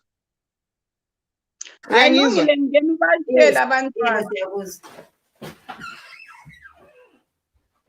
Mina ngithi uyalazi vele udaba ukuthi mina 6 o'clock ngikhiya amagate. Mina ngithi kuya ngendawo. Indawo abantwana wena omzali ohlala kuyo. Mina njengami nje la ngihlala khona it's very rare uthola abantwana abadlala estradini number 1. And if it happens ubatholile bedlala estradini mostly abafana. Because la kule strat sami mangithi ngiyabuka abantwana bethu babuka lento yokuthi next door amaZimbabwean next door umunye amaCongolese next door umunye amaNigerian so amaZulu a few so abangani ubagcina esikoleni immediately abangani bakhe sekuzoba ifoni ke usho ukuthi sezohlala efonini ngaze ngayeka ukubhadala iDS ngabhadala iWi-Fi ngabona ukuthi ngeke ngikubhadale ko2 kodwa nje ngale kwaloko lento yokuthi abantwana baphuma ekhaya street basheshe bakhulelwe ngiyayivuma yabona wami uthe enza ugrade 11 angithi la ekhaya kungenwa ngesikhathi akiwa party mangabe kuthi uphumile weekend uyenkonzweni uyabuya enkonzweni hlala endlini so leyo nto ngiyayivuma ukuthi ukuba street ngesinye isikhathi kuyamlimaza umntwana wanele waya kagogo eNatali ugogo uyalala ngo8 wazenzela iduplicate key ugogo make chafa isikhiye kanti yena usene duplicate waphuma lelo langa nabafana lapho waphuma lelo langa ngithi nasebafanele uyitarget wonke umuntu ufuna lo mntwana oyiphethe kahle uyabona waphuma lelo langa wahamba waya estradeni wathola kuphuza utshwala waphuza utshwala bafaka isisu utshwala bafaka umuntu utshwala ene okubhlungu ke hayi umuntu oyi1 umuntu wabantu abayi3 uyabona lo mistake eyenzeka umntwana so kwaba naleyo iyaqala ukulala idakiwe ubaba wengane bawu3 imuphi phakathi kwalabantu bamrape phela sithi it was rape yes so ngizama ukukhomba ukuthi ukuba street kuhle kubi because of ngamtshela day1 ngathi sesikhona and angeke size sisikhiphe sizohlala la sizobonakala mase sizela ukuthi sesakuphi ngenhlanhla ke futhi sayichaza noma belandwa bebekwa phansi basho vele ukuthi dala bemfuna umntana segoli ufike eNatali so nje dala vele bemhalela uyabona lonto ngaba umzali ngoba nalento yokuthi silungisa kanjani ke ngoba nayi ingozi enagcinanga ingozi lethu umuntu senza kanjani ukulungisa lento hayi kwathola ukuthi ngithola abazali abazwisisayo wayiswa kuma therapy baba khona umntwana maseka khona kwenziwa ama blood test kwabonakala ukuthi umntwana wakuliphi ikhaya so abazali balowo mfana nomfana ukhona fully futhi angifuni nje ukumqambela manga umntana abantu bakhona yebo wenza ngendlela embi kodwa akuzange kugcine kukubi kwagcina nje kukahle uyavakasha kubo uyeza la ekhaya uhlala la ekhaya so ubu street mina kakhulu for mina kuyangendawo kube mhlambe nami ngihlala endaweni ethe xaxa sithi mhlambe sentini uzohamba ngeUber vele ngoba khoma taxi mhlambe ngabe ngiyavuma ngene ngo10 ebusuku kodwa ngihlala eRosettenville eRosettenville from ngo6 o'clock istradi sekwesama sabo madayisa ngomzimba so ikuphi okungcono ukuthi ngo6 o'clock abesendlini kunokuthi ngo6 o'clock ushayelwa ukuthi ubheke ngoba bayashaya ke shema bala wababuka uzoshawa strong futhi hayi kancane. Utshwala bukhona all over the place, ama drugs akhona all over the place, inyawupi khona all over the place. So 6 o'clock nje ngiyakhiya angidlali nje kanjalo. Wafika ngale 6:05 labo ohleli khona uzobuyela khona. Nginalowo mfana komdala. Lowo mfana omdala fundile kahle, graduate beminyawupi. Yeba? Akahlalanga la endlini lo mntwana. Uhlala boarding school, wabuye boarding school sekayi-addict yotshwala. Waye varsity, wabuye varsity sekayi-addict yenyawupi. Varsity So loyo ke ukhona yeah. Varsity la ucabanga ukuthi ba safe khona. Yeah, varsity phela uyitshela ukuthi usafe uyofunda ngithi. So wabuya nayo i-degree. Thema sekumele enze i-BTech yakhe kwathola ukuthi hayi akusalungi kahle. Seka hooked kulento hooked kuyi. Uyasebenza 6 months ahole leyo mali a resign ahlala endlini. Ahlala endlini 2 years aphinda uthole emunye 2 months kusho ukuthi usebenzela nje ukuyothenga i-underwear kahle kahle. Base kuphela i-underwear uzoyomaketha uthole athenga i-underwear kungaba ne-underwear ayeke abuyele estradeni. So kunzima. Yeah, kunzima because yabona as you are saying bani umntwana, that's what we were saying uthi uba strict ungabi le communication kunzima. And ukuba strict thina, as I said, thina sikhula our parents babe strict lokhwana wokuthi strict yabo, yeah, in their own way they were protecting us. Like Katesi, if we look at ama-days esiko Katesi, kunama kidnappings, kunama traffickers.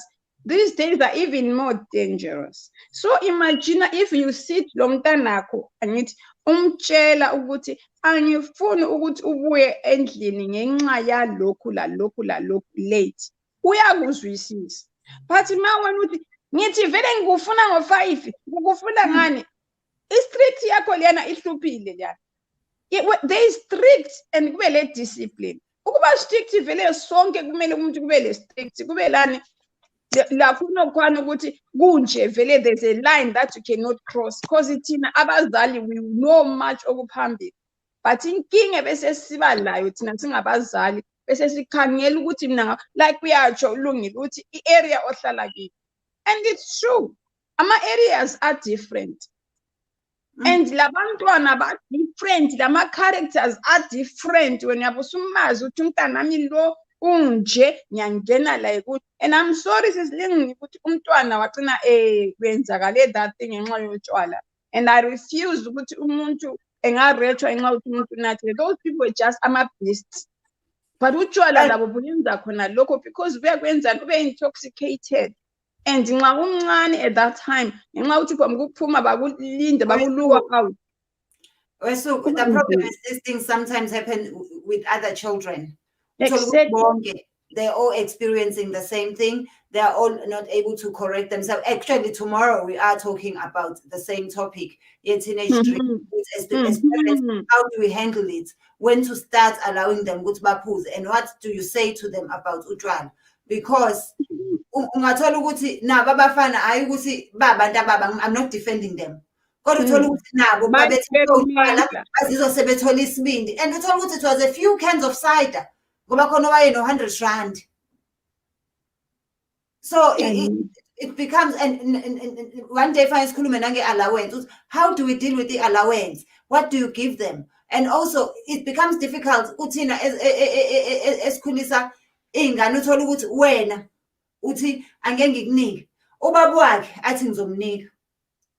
So wena uthola ukuthi uhleli nengane endlini awuyazi ukuthi no 2000 yabo. I know. And ama-teenagers wonke amanye ama-parents ayathi ngiyawunika imali ukwenzela ukuthi engafuni ukuthatha imali ebafaneni, yet you don't know ukuthi that's not about it.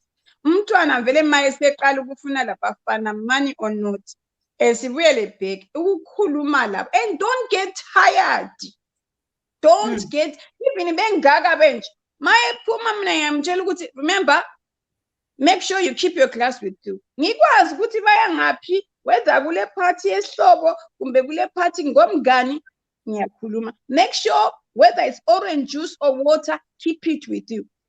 Bebangagani. And angidinwa. Sebeze bekwazi nxa ephuma, yes, keep it with me. Because we know bayakuspikela, bayayenzani.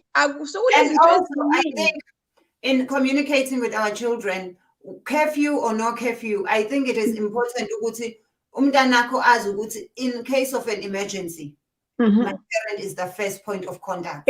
Ngoba abanye bagcina bethole sebenza izinto abebengekho ready ukuzenza ngoba uyasaba ukubuyela ekhaya ukuthi ngizoshawa. Uma ngekangivulele mengifika ngalesikhathi ngizolala eminyango kuyanetha. Agcinelele emzini yabantu kugcina kwenzeka izinto. I believe with Faisal noma kuthiwa sina ama curfew wazi noma umpanisha kodwa bese efikile endlini umvulele angene alale nolithethe ekseni.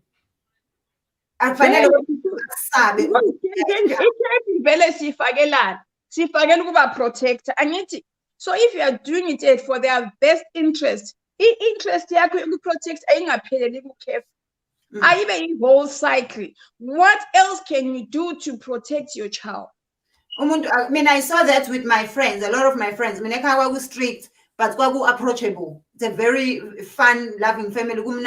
So a lot of my friends, so we come abazali bakamaphoyisa uyasaba. Bahambe babethi mebebuye endaweni bancamela ukuzongqongqoza ekhaya. Futhi basizwa ukuthi vele mina ngangingahambi ngoba ngangitsheliwe nje ukuthi Lalela. Kathi umuke wathi uzohamba la uhamba khona basase bekugqokisa ke. Abasase bekwenzela yonke lento esikwenzela yona ngoba kusho ukuthi khona into esingakwenzeli yona abakwenzela yona kangcono. So I was never, and I knew with my friends could come home. So it was exciting. I was like the host. Ukuthi bazoze ekhaya. Enye into ekufuneka thina abazali siyenze ne. Umntwana noma engabe wonile, makungabi icala la everyday. Yes. No. Noma ngabe sekone kwaze kwazale kumuntu, makungabi iculu ukuthi umbize ngawo wonke amagoma ngoba sekunalo muntu ngoba mina ngayithatha ukuthi ngendlela engabona isimo senzeka ngakhona. Ngathatha ukuthi kusho ukuthi kwakufuneka lo mntana bekhona. Noma engabe kwakuyiphi indlela sasizoba khona lesisu because uyabona umntana oyi good girl, good. Uyabona nje makuthiwa abazali bayakhala ukuthi hayi ngangisho nje ngithi hayi lo. Uyayibona lo nto le. So uNkulunkulu wangibonisa into eyi1 mina into engayifunda ukuthi ngazi ukuthi nasebukhanyeni ubumnyama kukhona. Yeah. Wenza kabi yena kodwa angimboni mangimbheka ngimbone isiqalekiso. And noma makhona ngamfundisa leyo nto ukuthi njengoba ekhona akasosiqalekiso. And leyo ngoba uyabona abantu mina wami umntana makaye esikoleni udlula isibhedlela. Isibhedlela esinequeue ye-abortion. But she never went there. And mina ngingakamboni because mina ngimbone nge6 months. Kwayi mangimbona ukuthi khona into ekhona la. All these months udlula lapha every day uyangazi ukuthi lo mama lo uyahlanya makethi uyahlanya. But nje uNkulunkulu wangenzela incebo ukuthi into yokuthi ayosikhipha izange imfikele. Until ngaze ngambona. Welungi kunokuthi usufonelwe esibhedlela and kuyenzeka ke wena suku you know. Yeah, I know. Ingane zalana you know. Sekufanele ufonele umzali ukuthi ke ayike kuthiwa wozolanda ingane yakho. Yini ishonile noma isakwazi ukuhamba yini bezokwenza i-abortion because banamalungelo okuzenzela lezi zinto until it comes to a point where sekwenzeka into enkulu sekuthiwa ayifanele sibize umzali. Aningibizanga ngane esafika aningibuza ukuthi ngithini njengoba bezokwenza i-abortion. Hayi ilungelo lakho ukuthi ayenze. Manje sengibizelwani mina mase kwenzeke wrong. Hayi phela umzali wakhe she's still under 18. Uma ngabe ukuthi under 18 aningibizanga ngani mengabe ethu hayi phela ilungelo lakhe. Yabona nje umthetho uyasibulala abazali. That's why I believe ukuthi fanele iyazi ingane yakho ukuthi ngisho athiwa senginokutshwala noma ngidla ama drugs ngiye ekhaya. And another example enginayo, I had friends who were very protected ekhaya. Abazali babo were super extra strict. Baqala ukudla ama drugs besase high school ngoba one day bafike ekhaya bephuza utshwala bashawa. They were siblings, umfana nentombazane, and unfortunately the brother ended up eshona ebulawa yiyona indaba yama-drugs. Bashawa, and after that, and babefunde belungwini, and after that babedlela ama-drugs bethi ngoba wanuki. Fike ekhaya akekho zokunuka ukuthi ubudlani. And one Yebo mina nginayo umntana oyi-drug addict Thenjiwe. And mina umntana wami ngimthanda ukufa. Njoba ngangikutshela ngelinye ilanga ngithi la endlini kunama-room anamabhatla. Emakhabetheni kuhlala izitshe eziyi-4 ney'puni eziyithunyana nama-teaspoon ayi-3. You understand? Kuphilwa leyo mpilo leyo. But owami umntwana mina noma ngabe uyabona loyo yena noma ngabe ungikokotele ngo-2 ngiyavula. Because ngisaba le part yokuthi ngizongavuli the following morning kuthiwe nasi isidumbu egeyidini. Kanti ufikile wajump ifence wakokota ngangavula wajump ifence athi ubuyela la qhamuka khona walimala. So ngina this thing engiyayi ngithi mina ekhanda lami abantwana bami abafani. Laba bayi2 lo mncane ke sasemncane kakhulu na 5 years. Lo mdala una 30 alandelwe wona 20. Abantwana abafani ngeke futhi ubaphathe ngendlela efanayo because lo mdala quiet but wenza le zinto azenza and mase kangenile la endlini uyakhala indoda endala ena 30 years uyakhala uyabona ukuthi lo muntu uyafuna ukuyeka but angazi ukuthi kwala kuphi ukuthi ayeke. Awusuke siza ubhanisi ukuthi uthini. Bhanisi sawona. Ngiyaphila njani nina? Sengingcono. Hayi bangcono impela ibangcono. Ishe ngalayisha izikhwama zami ngahamba. Hayi awuyindawo. Ngikhona. Hey, inzima indaba engane siyabuka man kodwa angazi ukuthi mhlamba amalungelo aseyathatha iphathi yabazali. Ngoba konke nje ongathi ungakwenza enganeni. Ngathi kubuye futhi kube kubi. Kuwe wena mzali. Ngoba ngiyabona ngihlala la eGoli. Uma uhamba ebusuku emaresi la.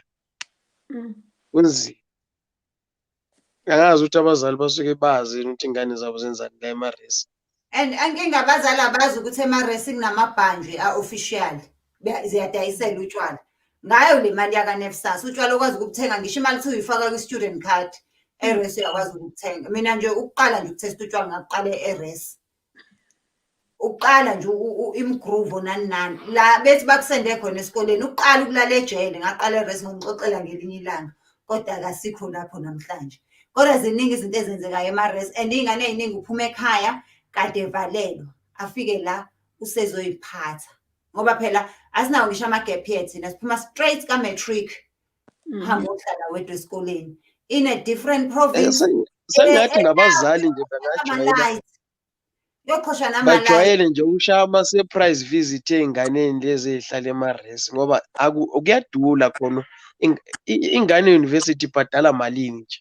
Ithi phela webhanisi ithi ene uyikhiphe ey'ntweni uma ungabe uzomane uyivakashela ezinye zinamahloni ngabazali bazo zikutshela ukuthi hayibo uzolokhu uzongivakashela ngebhasi ingane zomotseba ufike ingane njengoba uMamkhize bethenga iy'moto zo-16 million nje uthenjiwe enganalo nebhayisekili nawe uyobona ingane yakhe kuleyo university ingane igcine igrizenda ezomzali ithi uya-embarrass futhi-ke muthi uyangena nala i-security into engavumelani nayo namanje nje into engavumelani nayo eyokuthi ingane kuthiwa azishaye aliyangivumelani nayo. Eyaserethi nzima ngoba i-security limile lapha esangweni lithi umthetho awuvumi ukuthi ungene unganaso i-student card. Ngumzali-ke ngisithathaphi i-student card. Uzongena ngendlela yangena ngayo.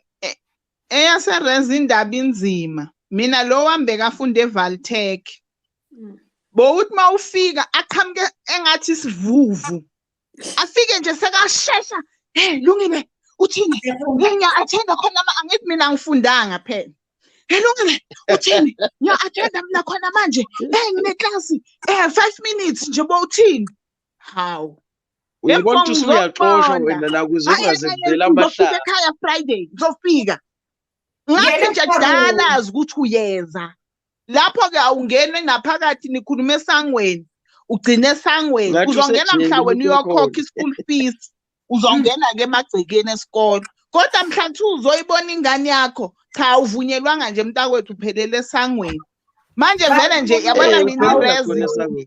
irezi yangibulala mina irezi mina yangibulala bhuti wami ngabona ingane ishintsha iba yisilwane like abe ulala uqamela ichathi ukuthi uma uvakashelwa usuku afike nento zakhe zaseLondon funa soyikhiyele store room ukuthi zingangeni la endlini ngoba phela sihleli nobhastada la endlini and-ke esabuya esikoleni wayehef ngenye indlela hayi khona manje uright manje nje uyibhemela le nto yakhe la ibhema khona abuya alilanga lonke avuke ngakusasa ahamba ayobhema futhi angangena alale lelo langa yazi ukuthi uzolala ubusuku nemini yakhona uzovuka ngakusasa and mangabe anikadle emabhodweni avuke khohlwani ngeke ngisakuthola ukudla Kodwa kunokunye nje engicabanga ukuthi mhlambe kuyadinga ukuthi kuke ku-addresswe kuke kukhulunywe ngenye indlela mhlambe kuboniswane ukuthi lezi ngane nazo ngelinye ilanga zizoba abazali izothanda yini ukuthi lento ayenza kimi izoyijabulela emisenzeka kuye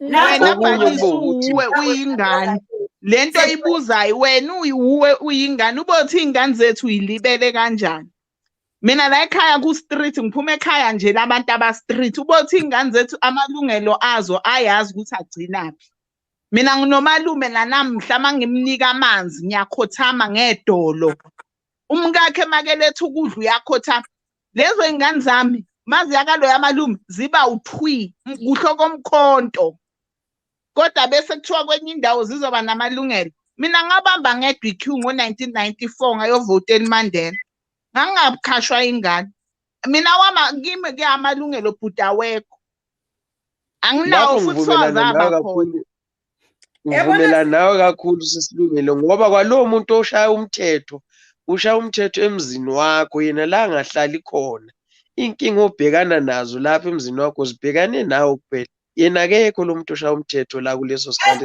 Ixoxe le ngane siyise esangweni lakho upresident lo beka imithetho noma siyise kabheki icebo. Amalungelo awasizi ngalutho asikho ngisho nesivuno esihle kulowo malungelo yabona induku iyodwa nje mangabe umntwana eyithola isikole lesasisodwa next induku induku yenza usukenza upanel beating usungucarpenter wena this awusucarpenter wena nduku buya la nails phela ngifuna ukufakela ubaba ethelele esiphambanweni bhanisa imntanami ngizakuthi imntanami ngokukhulu kuzithoba induku ayincedi because induku ngizoyijwayela ibhanti mina ngalijwayela uswazi ngalijwayela that trillion ngayijwayela and I knew ukuthi ngiyochaya kuphela talking communicating ukukhuluma umtshela ama-boundaries akho utsho because at the end of the day induku ayisoze kuncedise kuzaba netime yokuthi uzamenza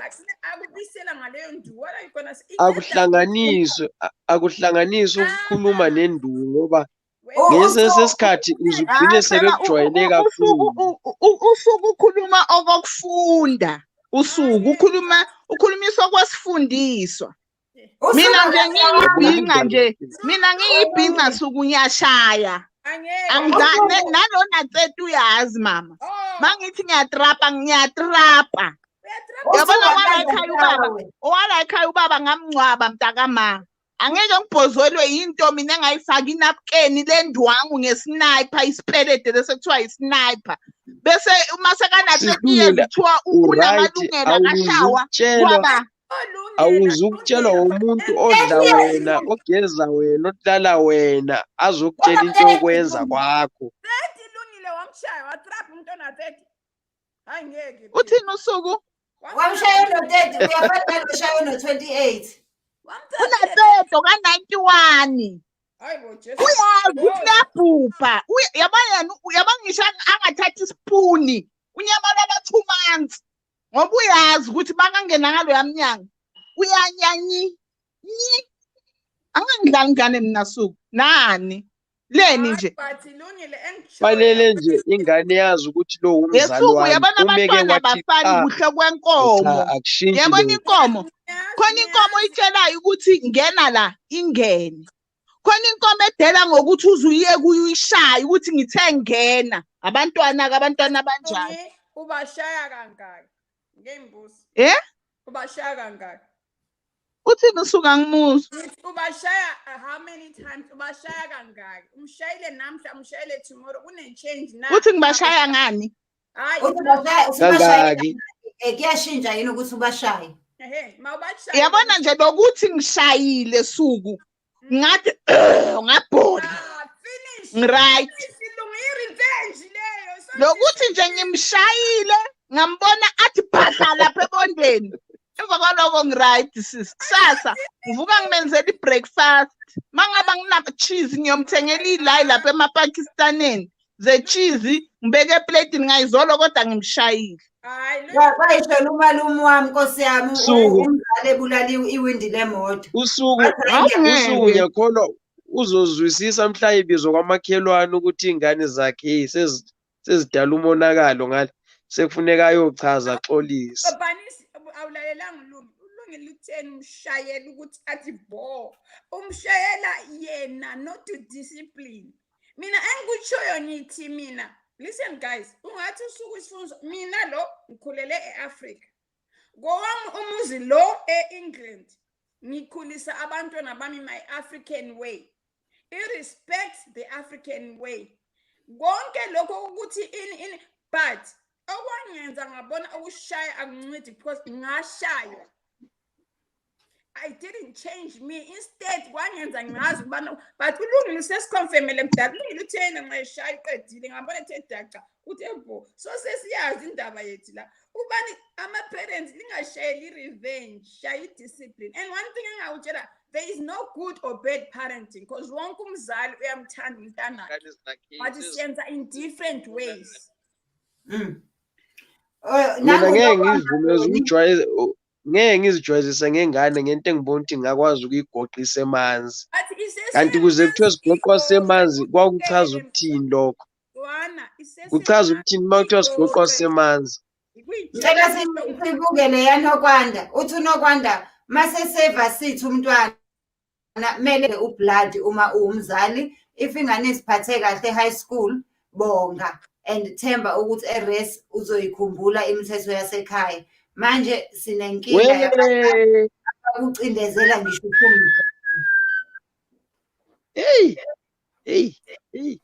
hayi umani uyayisholo unokwanda kakazali umani uyayisholo mase kungakuye ngeke ayisho lento ayibhalela yabona inkinga uma uyibona kude kungayona yakho uyakwazi ukuba nombono ngayo kodwa mayikuwe inkinga nawe wenza okubonayo ukuthi kufanele leso sikhathi afake imali hey bazali tetelana ublood ngifakele izingane imali ayikho leyo nto Thenjiwe ngiyafisa ukuthi mangabe ukhona okulalela lokho esikhuluma nakho namhlanje umzali akashaya isurprise noma kunge-Friday or noma ngeSaturday ahamba ayo-check ingane yakhe eresi ntambama ebusuku ngeke baquleke yini abazali abanye abazali bazwana nepeace manje abayifuna into ezobahlukisa bahambe belandelana ne-ambulance namanzi nabefundisi kuze kwezothandaza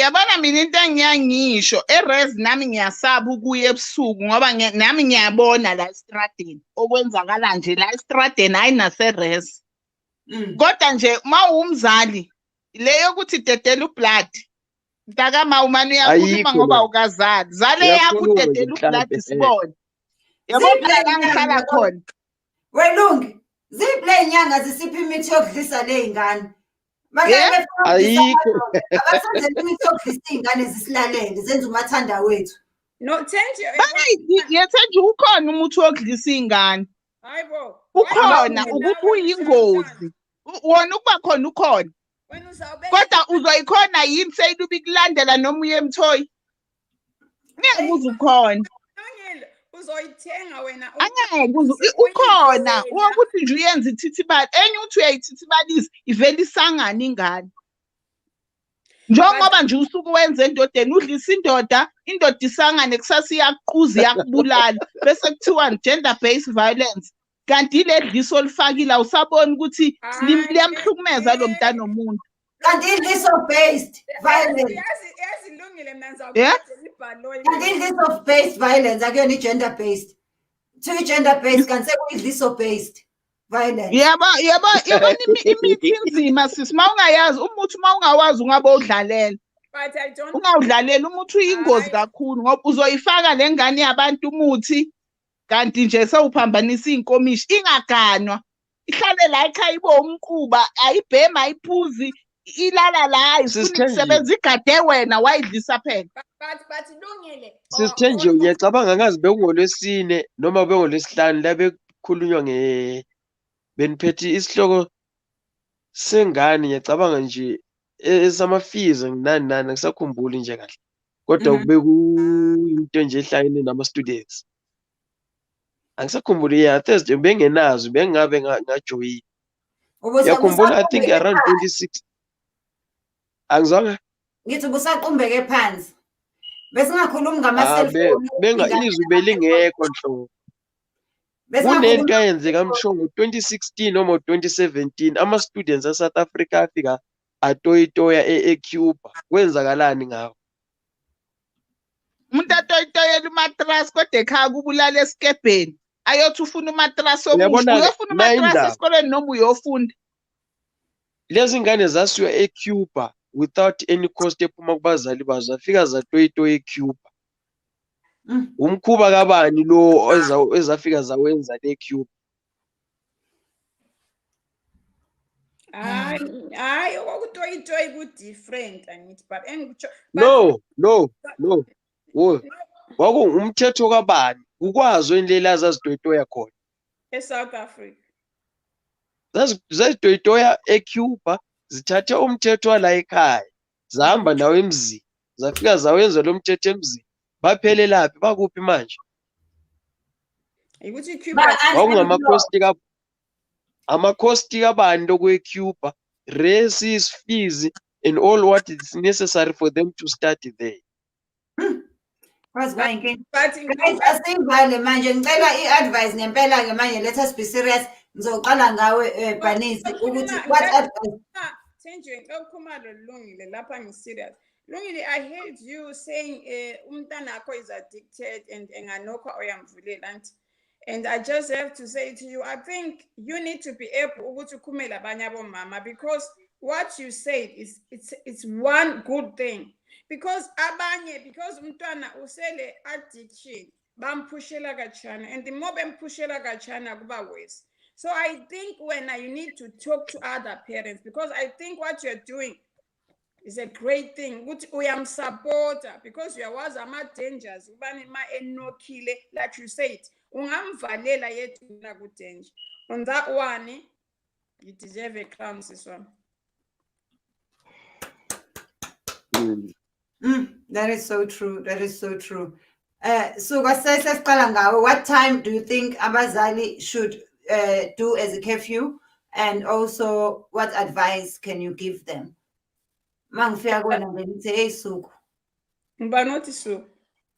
Imini isisuku ngicela ungiboleke isibhamu nemvuku ngifuna ukuyoshaya lengane kuye ekhaya after 5.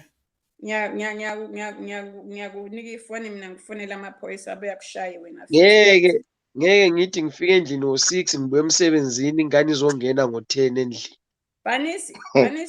Banisi. Yazi ithi ngitshele mina nengane eziningi and ngilezi nengisupportayo angincane ngakho. At the end of the day, if violence lokuthi akuncedi lutho. But if ukhuluma laye umtshengisile ama dangers ukuthi ma uhamba kunje and then as for curfew Thenjiwe different households different things like khangela lapha kade sikhuluma khona ama dangers alapho okhona umntwana wenga ukuthi i-curfew uvela kuphi nxa uvela esikolo ufuna ukubuya straight endlini nxa uvela esikolo nxa uya kuphi umntwana ule phone i-curfew but okusalayo engwaziyo mina whatever age emzini nami u12 midnight akavalwa and I'm talking abantu asebekhulile asebe over 18 bese sebancane I think abo 6 they are reasonable but let's look at it kwezinye izindawo u6 sokumnyama U6 is dark. U6 so kanti suku awukazi wafika endlini othi ufuna imali ye-photosynthesis wena. Dala ngakwenza but sokwadlula sokwa-expire basandlalela. But Usho ukuthi manje lezi zakho azizi ukukwenza yini? Ingcono kodwa esakwazi ukuhlonipha icela imali ye-photosynthesis kunekufika kuwena ikutshela ukuthi icela imali ye-6 pack. Hayi abami bayangitshela ukuthi khona kule bayabazama ukungitshela ukuthi kule noyekela ngifuna ukukhuluma uzazi lapho wena umntana methi ngizulu ngiya ku live never ungaxabanisa wena. Ekhatha isafani bafethu kodwa. Yasafani akade ngikutsho ngithi liyabona ama-dangers akhona these days. Too much ama-violence akhona phandle. People will be throwing ama-bricks. Izinto eziningi ama-kidnappings. So u6 wangapha lo6 wale u-different. Mina sembona ingane sokusiya ngokuthi wena ungabona ukuthi kwakho ngale ngabo5 sokudark umntana kabe endlini ukumprotect. Because my phandle uyedwa akekho protected. Then bese kusiba nge-age.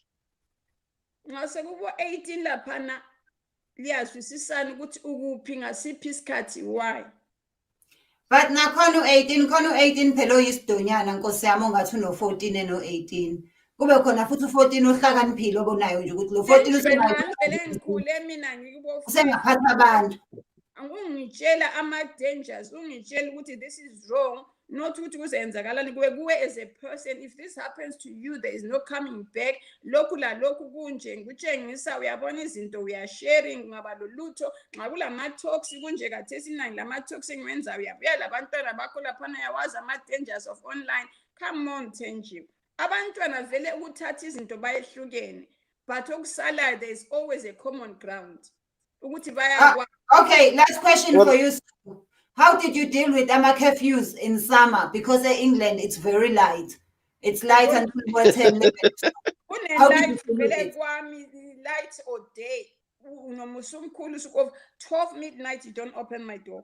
Unless okay, ugupi, ubano driver. That's it. Lapho kona it's a relative. Ulosiswa koli lonke. Lapho kona kunjani it's safe here. But I don't open my door. After Mind inkinga. Mind inkinga no. Hayi bayakwazi angifuni kuyi-open idoor yami. So ngabuya ngelela ngakule nkinga ngivulile. But one way or the other, I'll make it a point of mina I've got my own way of punishing. And my own way of punishing because at the end of the day, we are protecting them. But as we are saying, I'm a party sang up at 10. My daughter will a birthday akila. Bakaling about 9-10. But when my friends are from a different city. Amunyu bese Nottingham. Awuzubashwa ukuthi siku-curfew wena wenza ama-party thina siku-lockdown. Yes, was 6 and then ngithengisa lapha ngiyamloya. Ulungile uthe uyabaza abantu abanika imithi. Ngiyahamba kulungile. Unthengise ngiyakuloya. We can meet 6 people. Mina into engizoyisho. Into engizoyisho ukuthi iyodwa into efuneka ikhulunywe. Ama-party akhona ala aqala late. So abantwana labana abazali babo bebekwazi bani kule responsible umuntu ngikhona mina ngithi ibirthday kamntana bebela ba safe kwimi.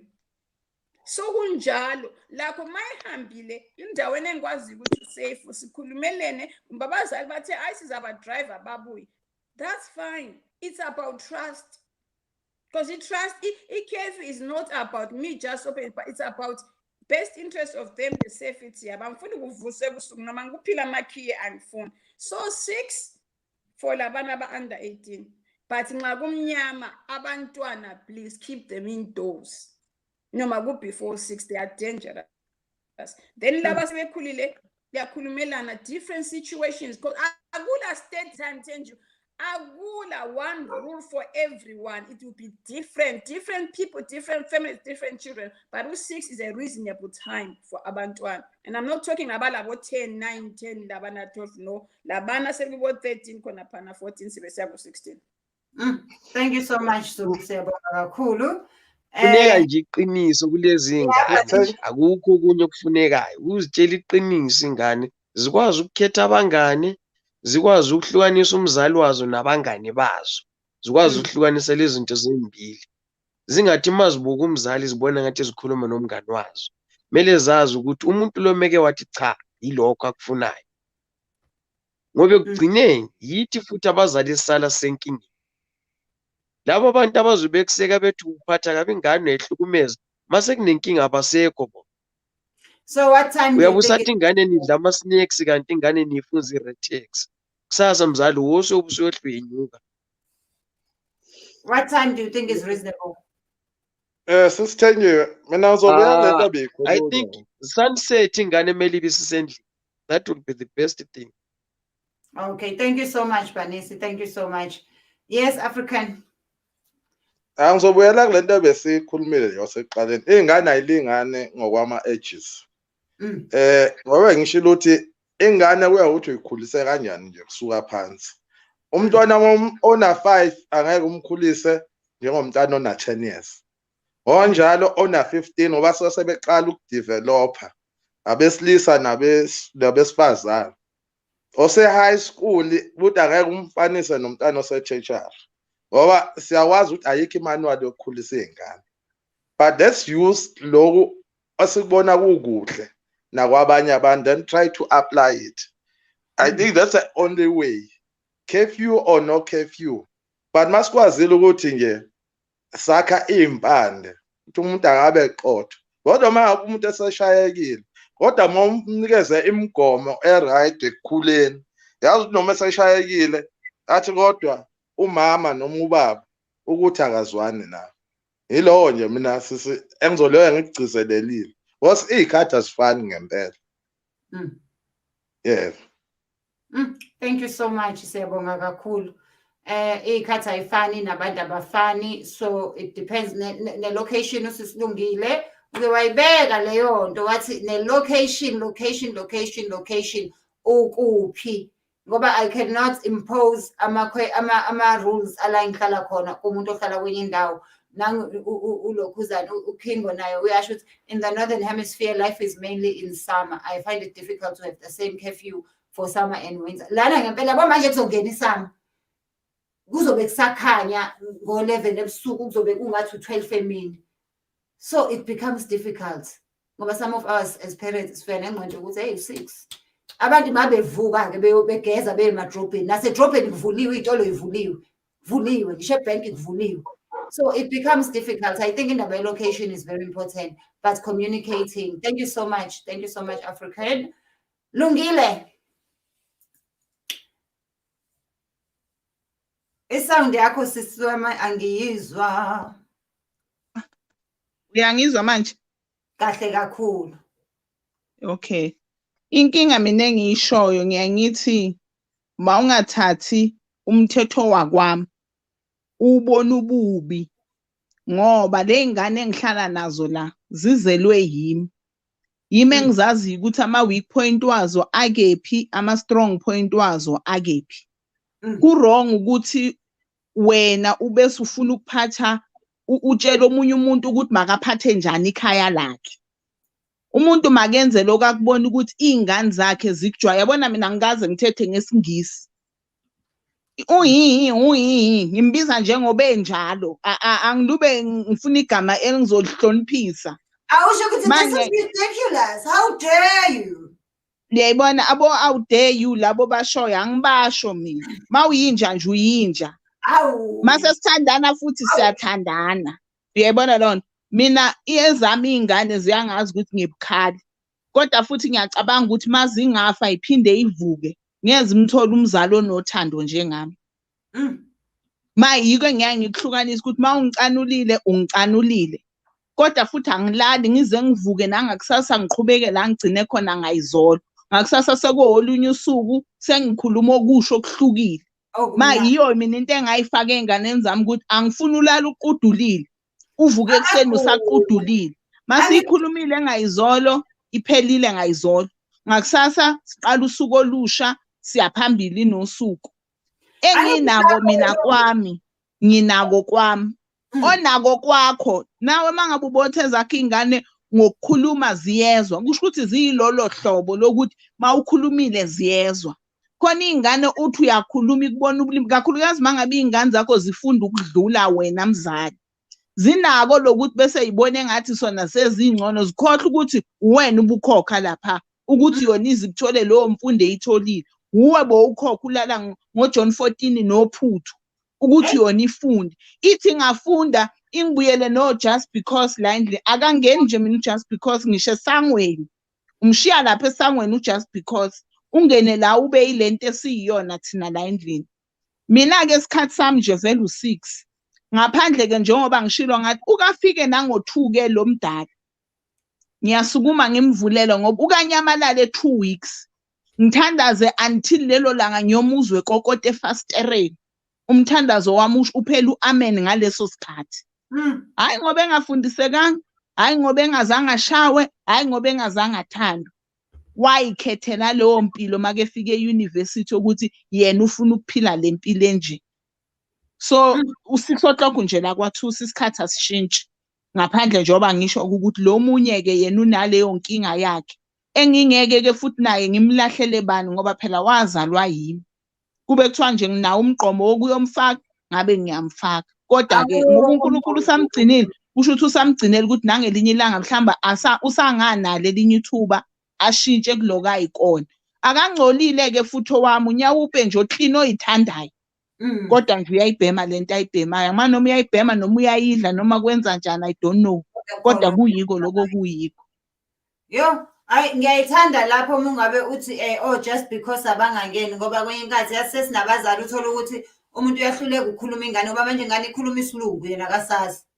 mina nje ukhona umalume wami bakithi nje usomatekisi uneyimali nje impela engasukumi phansi kodwa manje isingisi akasazi kanti ingane zakhe yifunda ko Saint bani bani lokho okuncane nje akusazi ngempela isingisi mase efuna ukukuthethisa uyamemeza athi ake ningibizelele no matric azotshela lengane yeke lento eyenzayo anibizele no matric azotshela lengane yehlisela umculo wayo akakwazi ukuyithethisa ingane bayabiza umuntu owazi isingisi azoyitshelela ingane ukuthi ithini methe hey kuphele lapha akazi uzoqhubeka athini so just because awuhlala esangweni ngempela ngoba kunkulu ngabe ukufisa ukuthethisa ingane awazi uzothini ngesingisi uyolinda inkosi yami koze kufike owazi isingisi uthola ukuthi ingane isiyone kakhulu into engabe kade iyekile akakwazi uzothini so it's important ukuba nama boundaries and it's important ukuthi ingane zabantu sabantu sihlukene but we need to have boundaries lento yokuthi asikisi inoma ingasikhatsini hayi iyakhathaza guys nanokuthi ingane zethu asifundisa ukuthi okwenziwa kasuku Mackenzie ungalindeli ukuthi kuzokwenziwa la ekhaya but as parents if we can have isikhathi that we all agree ukuthi si reasonable because mekuthiwa imina usuku ulungi sihleli siyadlala emgaqweni mangabe ulungazi uthi ngo6 baba yini ma nosuku asikisi uyazi ukuthi ngo6 baba yini yazi asinayo inkinga automatically sonke siyagoduka the problem starts mengabe usuku kuthiwa kuba kafike ngo12 uThenjiwe kuthiwa kuba kafike ngo4 ulungile kuthiwa kuba kafike ngo past 6 uyabona ukuthi sihleli njena kodwa manje nami kubhlungu bese ngishiya abangani bami kanti muwazi ukuthi nihlukana vele ngesikhathi esisodwa nonke senihamba so mhlambe as parents abakhulisa ingane phakathi ke sibe nama meeting ethu muwazi ukuthi ingane zami ihamba nezingane zaba ke nibe nama meeting enu ni discuss ama rules enu ukuze abe similar ingane yakho ingayibona engathi yona iphila yodwa phansi kwencindezi iyona yodwa kuthiwa ayibuye ngo4 abanye kuthiwa babuye ngo10 mhlambe as parents nathi fanele siwaforme ama structures ethu ukuthi thina ke as parents sivumelana ngasiphi isikhathi ukuze mase bethi bye bathi bye kanye hayi ngoba kunzima guys and it's important ukwazi ukuthi ingane zakho zihamba nobani wakabani ngoba wena ungabona ingane yakho ihamba nengane yami eno14 uyitshela ukuthi hayi vele bano14 bonke njengoba behamba sebeza kwami mina ngunesi ngisebenzela ama shift asebusuku nginenye ingane eno21 evakashelwa naye abangani bakhe abano27 no28 so uthi ingane yakho incane yes isuka ivashela untanga bayo yes la kwami kodwa if you be exposed eyintweni engakho age appropriate so know who your child hangs out with no ukuthi bayaphi, yazi nemizi abaya kuyona. Uyofica ingane enye yobisi imnyana ama-ingredients okuthakatha kanti ihlala ivasha kamngani wayo kuyayithakathela. Ingane kufuneka uyifundise ukuthi ngeke inkomo ingene esibayeni yena ahlale emgwaqweni. Ungaze ubona iy'nkomo njengoba bowusho ukuthi iy'nkomo zakasibiya. Ungaze ubona iy'nkomo endaweni, ubona iy'nkomo endaweni ibuye emadlelweni, yazi ukuthi sekuhlwile. Kukangakanani-ke inkomo isilwane esaziyo vele ukuthi simele ukuthi sife sidliwe noma siyodayiswa. Kukangakanani wena uwumuntu. Inkomo nayo esibayeni uyayibona sezisesibayeni. Wena usahlele emgwaqweni, uhlelele ba ulinde ba emgwaqweni. Ubalo samlindile. Lokudlala osakudlala ukudlala kuni wena kusasa kumele uvuke esikoleni ichitha uze esikole ayikliniwe. Amasokisi neshethi solubuye wakuneka efensini namanje kusahleli lapho ulinde lo anti wala ekhaya azoyokuthulela. Asibeni neqiniso ey'nganeni ngoba ekugcineni kuyasishaya. Ekugcineni kuyasishaya noma ngabe uyikhulisa ngesiLungu noma ngabe uyikhulisa ngesintu iba nomthetho owodwa. Iba nomthetho nje owodwa. Kufanele sike sizokhuluma ngale ndaba yey'ngane ezithi if you give me 100 rand ngizoklina ekhishini. Senze njani ngazo ley'ngane esiy'fundisa ukuthi ziqashiwe makubo azenzi lutho uma ingakhokheliwe izandla ziyanqunywa. Oh, kwaze kwamnandi la ekhaya. Thank you so much. Yazi I really appreciate ama-contributions enu because nami siyafunda sonke siyafundisana. Suku before sivalelise sonke sihambe ngicela usikhumbuze about the event khona sizokwazi ukuthi sonke senze sure ukuthi si-available. I will join you later. The event is on Thursday from 5:30 UK time to 6:30. So in Africa time, because it's changing 1 hour, is from 6:30 so to 7:30. So basically, my speakers, we are talking about keeping children and young adults safe online. Which sites to go to, and there's adults to know when your child is on the computer, because recently these days they are homeschooling and most children are computers. And that refers to not just abanga, because when I do things, I do them for Sonkenin in Africa. Abantwana bethu ama computer so much, but then bangena kuma sites which are not the right. I would love to believe ukuthi wonke umuntu lana uyasizwa ngithi not ukuthi bethi angikhuluma in English. So we'll be talking about grooming. We'll be talking about cyberbullying. I've got speakers. One of NSPCC who works with charity for children, keeping them safe. We'll be talking about youth, all these things which are Facebook, social media. We'll be talking about cyberbullying and safeguarding. Sizachia ama links for parents. Ukuthi wazi wena ilink yakho isecure ladies ukuthi ama parents ilock okwazi ukuthi umntana nami engaze ibambe icomputer le akahambi ku site le. And then we'll have questions and answers. So that's why we want the youth and adults too, because abo mama are okay to remind them. Yeah, I will do that. I will go live here just before we start that side. I will go live here just to remind people. Link Facebook, like you tend to got the thing, link here Zoom. I've passcode, the password, and it's free. And once you are inside, you are inside. It's up to you, and then we'll chat. So after that, you ask questions. But apart from that, even without even yes, Lungile. Mina isingisi ngiyasizwa yesuku Nkosi yami. Kodwa bese ngiba nenkinga yokuphendula. Mina ngiyakuthanda nalokubuza, ngizobuza kanjani ngoba sona ngiyasicosha. Kodwa inkinga yami ukuthi ngibhaleke ngibuza ngiyahluleka. Uzobuza ngesiZulu ba uzotranslate usuku. Uyobuza ngesiZulu angithi yabona wandana ngikhuluma ngizama ukumixa Lungile. I'm just guilty but maybe there are some people abangazi indebele or isiZulu. That's why ngi-explain kanjena. But apart from it, it's open. Yazi le ngane ziyahleka. Yeah, mina ngibelieve Lungile ukuthi akasizwe isingisi mangikhuluma. Phela kuvela nabanye. Ukusizwa ngiyasizwa kodwa ngiba nenkinga yabona mangabe ungafundanga kakhulu Uyayithi noma ukhuluma ungabi nesiqiniseko sokuthi ukhuluma okuyikho na. Uyabona? Owakutshela ukuthi ukwazi isingisi kusho umuntu ufundile yini. Nangu uyayisebenzisa ilonto uyakhuluma ku-live. Ufundile njena. Njengoba ngisho ngithi usuka kangizwa. Ngiyakwazi ukumamela, ngiyakhona ukuzwa.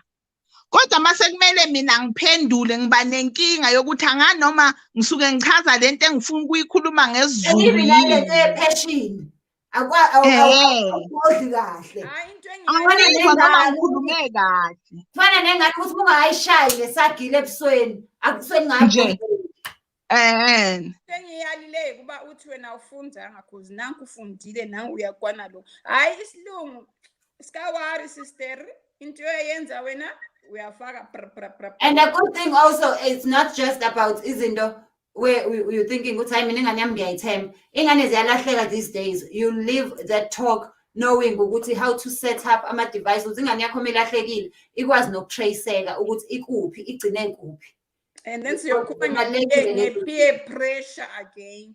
I-peer pressure yilena abantwana bebodwa ngale baya pressurizana into. You know what? So we'll be talking about those things. As I said, there's no good or bad parenting. That's why abantwana sonke. That's why I do ngaphandle kwe-event yami uThenjiwe uyazi ngiyakhuluma labe youth. I support the youth. Banjela inkinga zabo. I support them. Abanye babengabatshelanga even my parents beyimi encase ngikutshela ubana umntwana is going through this, which to me I will never judge a parent or a child.